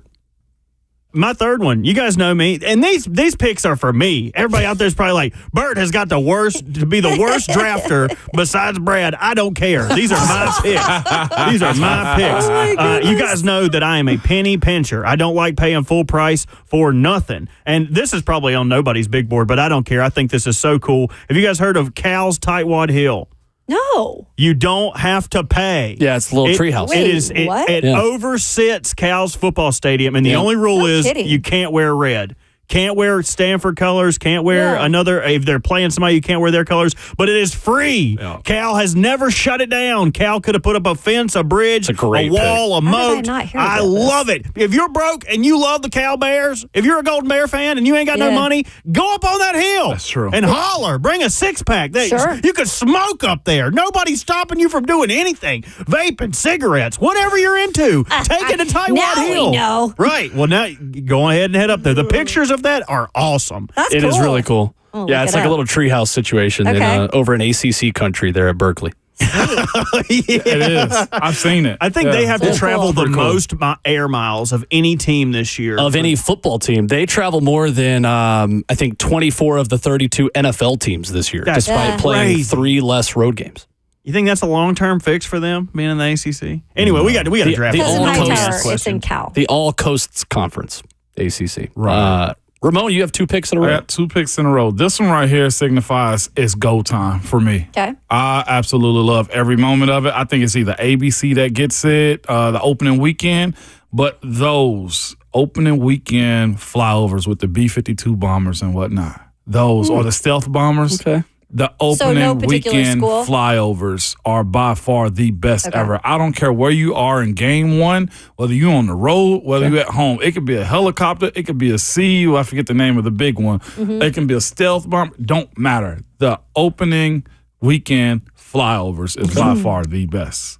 All right, you got 2 picks in a row. And then the next one for me is the Southern Heritage Classic. Memphis versus what was Jackson State until I think Deion backed out of it. So now it's Arkansas Pine Bluff at the Liberty Bowl in Memphis. So much culture, so many. Yeah. I think it's equal amount of distance between both universities on who's coming into Memphis. By far one of the best experiences that you can ever have. Southern Heritage Classic. It's a good pick. Yes, sir. I had an iteration of that on my board, which I might still take, but we'll see. Okay. That's my 4.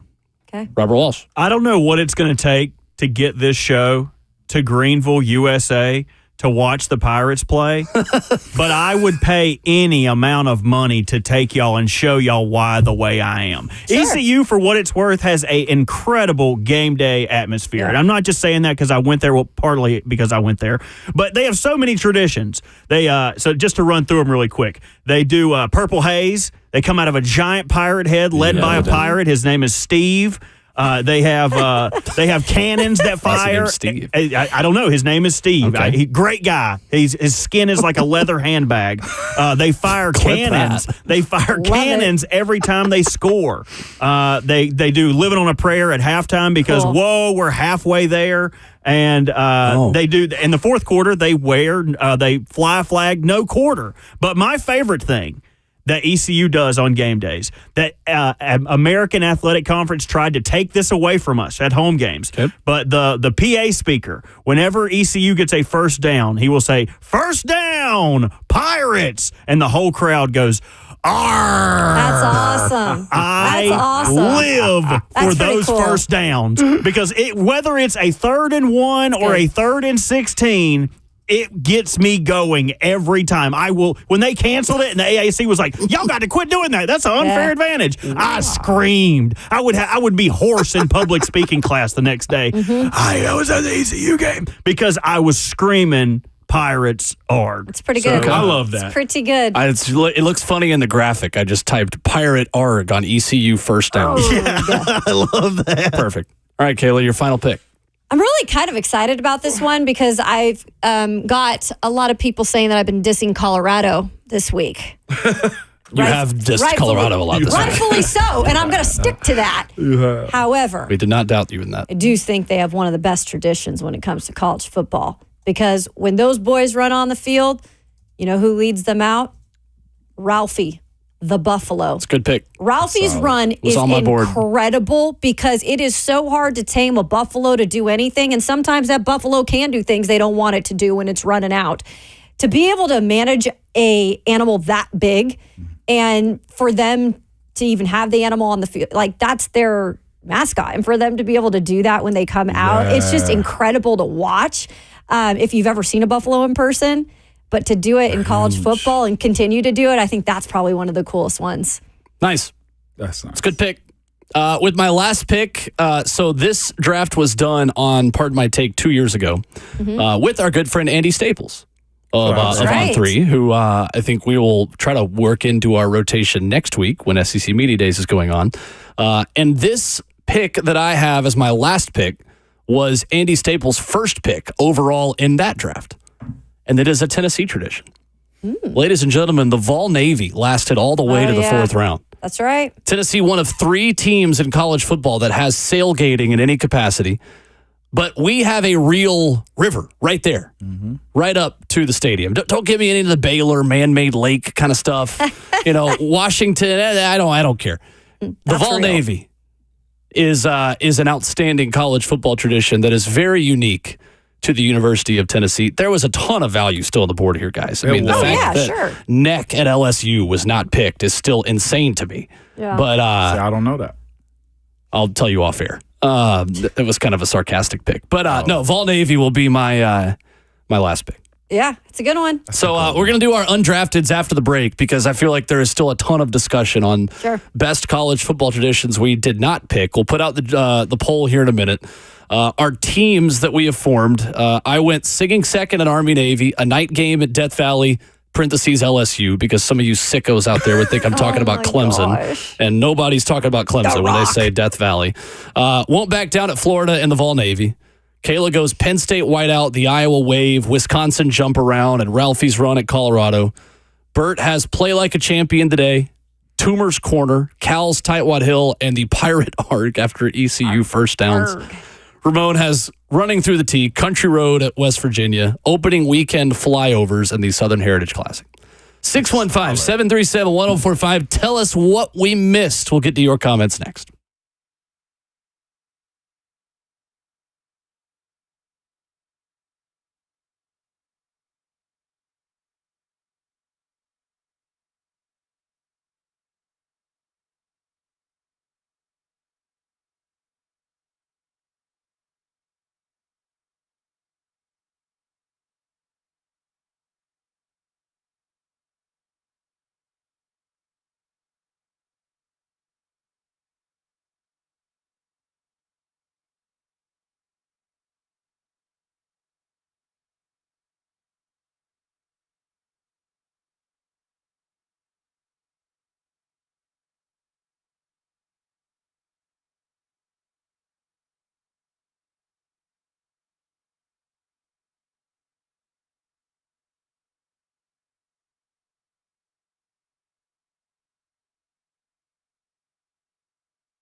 Wrapping up your Thursday morning on Ramon, Kayla, and Will, RKW. The RKW Draft completed again this morning. Best college football traditions. Go to our Twitter at Ramon, Kayla, Will. We will continue to push it out throughout the morning for best traditions in college football, and you can vote there. What did we miss? 615-737-1045. Guys, what was on your board that you did not get to pick? Ohio State script, for sure. I did the dotting of the I. Yeah. Dotting of the I was on my list. I'm shocked nobody picked it. First time I ever saw or heard Sweet Caroline played in the stadium, it was that Pitt Panthers game. That's the only team I ever knew. Is that a Pitt Panthers thing? Other than the Let's Boston? go, Pitt. Sweet Caroline. Oh, okay. But now Let's Go Vols is how I do it. West Virginia has a different version that I can tell you off here. Army-Navy game did it. Army-Navy game was on it. I know you said I took singing second at Army Navy. Second. That's what I had. I like I said, I went off script with mine more than anything. Rapid fire ones I had. USC sword at midfield is sick. The Trojan. Oh my gosh. Florida State does it better. And What? Chief Osasola as well. No, would also be on my list. I was looking at an email. What is Chief Osasola? Where he put the spear FSU in the ground. Oh, that's Chief Osasola. Yeah. The Auburn Eagle. Yeah. Neck at LSU. The Sumer Schooner was also on my list. BYU giving visiting fans ice cream was also on my list. They literally give ice cream away to visiting fans at BYU games. If it is a noon game, they give away pancakes. That's right. What? I know. The Toledo rocket being aimed at the exact angle to fire at Bowling Green Stadium. A sneaky best tradition in college football. That is a true story. They have a rocket on the field that they literally have aimed at the perfect angle to where if you shot it, it would hit Bowling Green Stadium. What the? Like that is real. Bowling Green, Ohio. That's wild. Wow. Yeah. I had no idea. Trying to think. Yeah, I think that was pretty much it. Calling the Hogs, I guess. Rock Chalk Jayhawk. If we're doing college basketball traditions, Well, see, that Rock goes Chalk on. Jayhawk would be number one. Different level Yeah. with that. But they do it for football too. So Yeah. Yeah, I do like the Oklahoma. Sumer the way they Schooner. come out. Yeah, God, absolutely. that thing fell over one year. It did. the Oregon Duck leading the team out on the motorcycle also was contemplated. Oh, that is awesome right there, too. Yeah. Wake Forest also does that with the Demon That's right. Deacon. They Yeah. do. They do There's that also. there's a couple teams that do it. Trying to think. The one that I would not Midnight have, Yell. I would not have picked, but it is for me because growing up in North Carolina, you don't grow up around a lot of SEC schools. You don't go to a lot of big games. Lee Corso putting the helmet on That's a good is, one. is Oh, one of my yeah. favorite. Yeah. Dude, he just an all-star, and you got to enjoy every one of them now. You can do the whole. You can do the whole production of that one. Honestly, The other one I really love that I thought about in the SEC is Kentucky always losing to Tennessee. That's one of my other really good traditions. Oh, shit. I thought about that one, but I figured, But yeah, Oh, Kentucky losing to the Vols. let them live. If we're talking about something That's a good leading one. the team out, you guys ever heard of the Rambling Wreck before? Yeah. Yeah. Oh, yeah. The Yep. car a that great leads one. Georgia Tech out. Yeah, that's a good one. I ain't know Heck that. of an engineer. And look, you have to put Enter Sandman in there. No, I think absolutely you not. need Yeah, to. Enter I really Sandman is do. iconic. though. Overrated. It's iconic. We got to be quick on the phones. Cousin Danny, we got to move it quickly. What you got? All right, so my buddy was being recruited by Ohio State. We went to the Ohio State-Michigan game of the century, 1 versus 2. Don't give a damn about Ohio State, but the students up there do this thing at the Ohio State-Michigan game called the Mirror Lake Jump.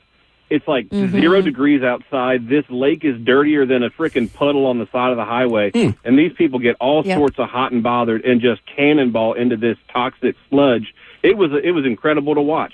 Honorable mention, Checkered Nealon. Love you guys. Love it. There you Thank go. you, Danny. The Grove at Ole Miss, also a great pick. Yeah. The Grove, I though. almost.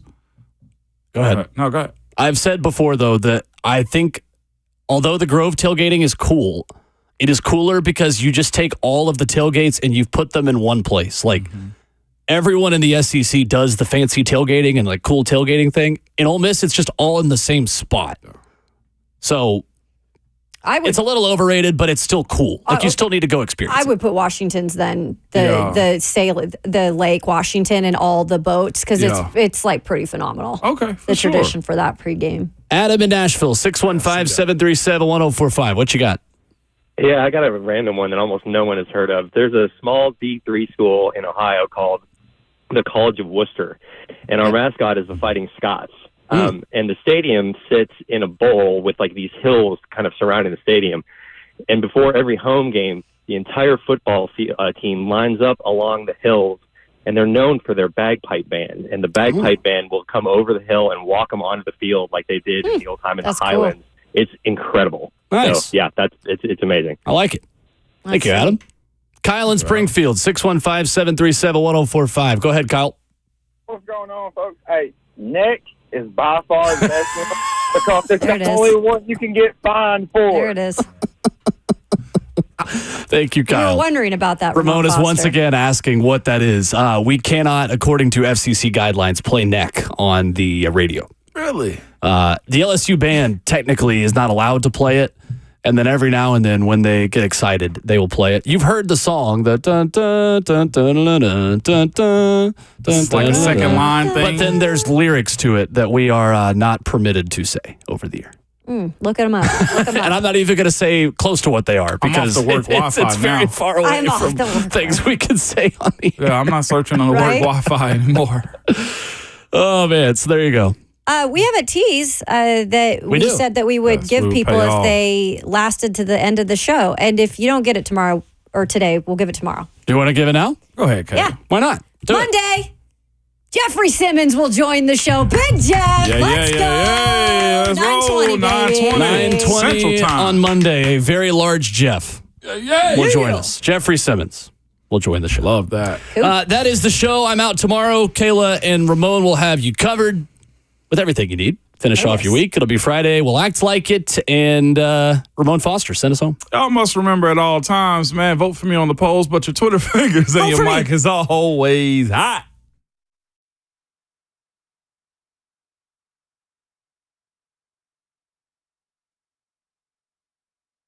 Whatever you do, don't vote for Ramon.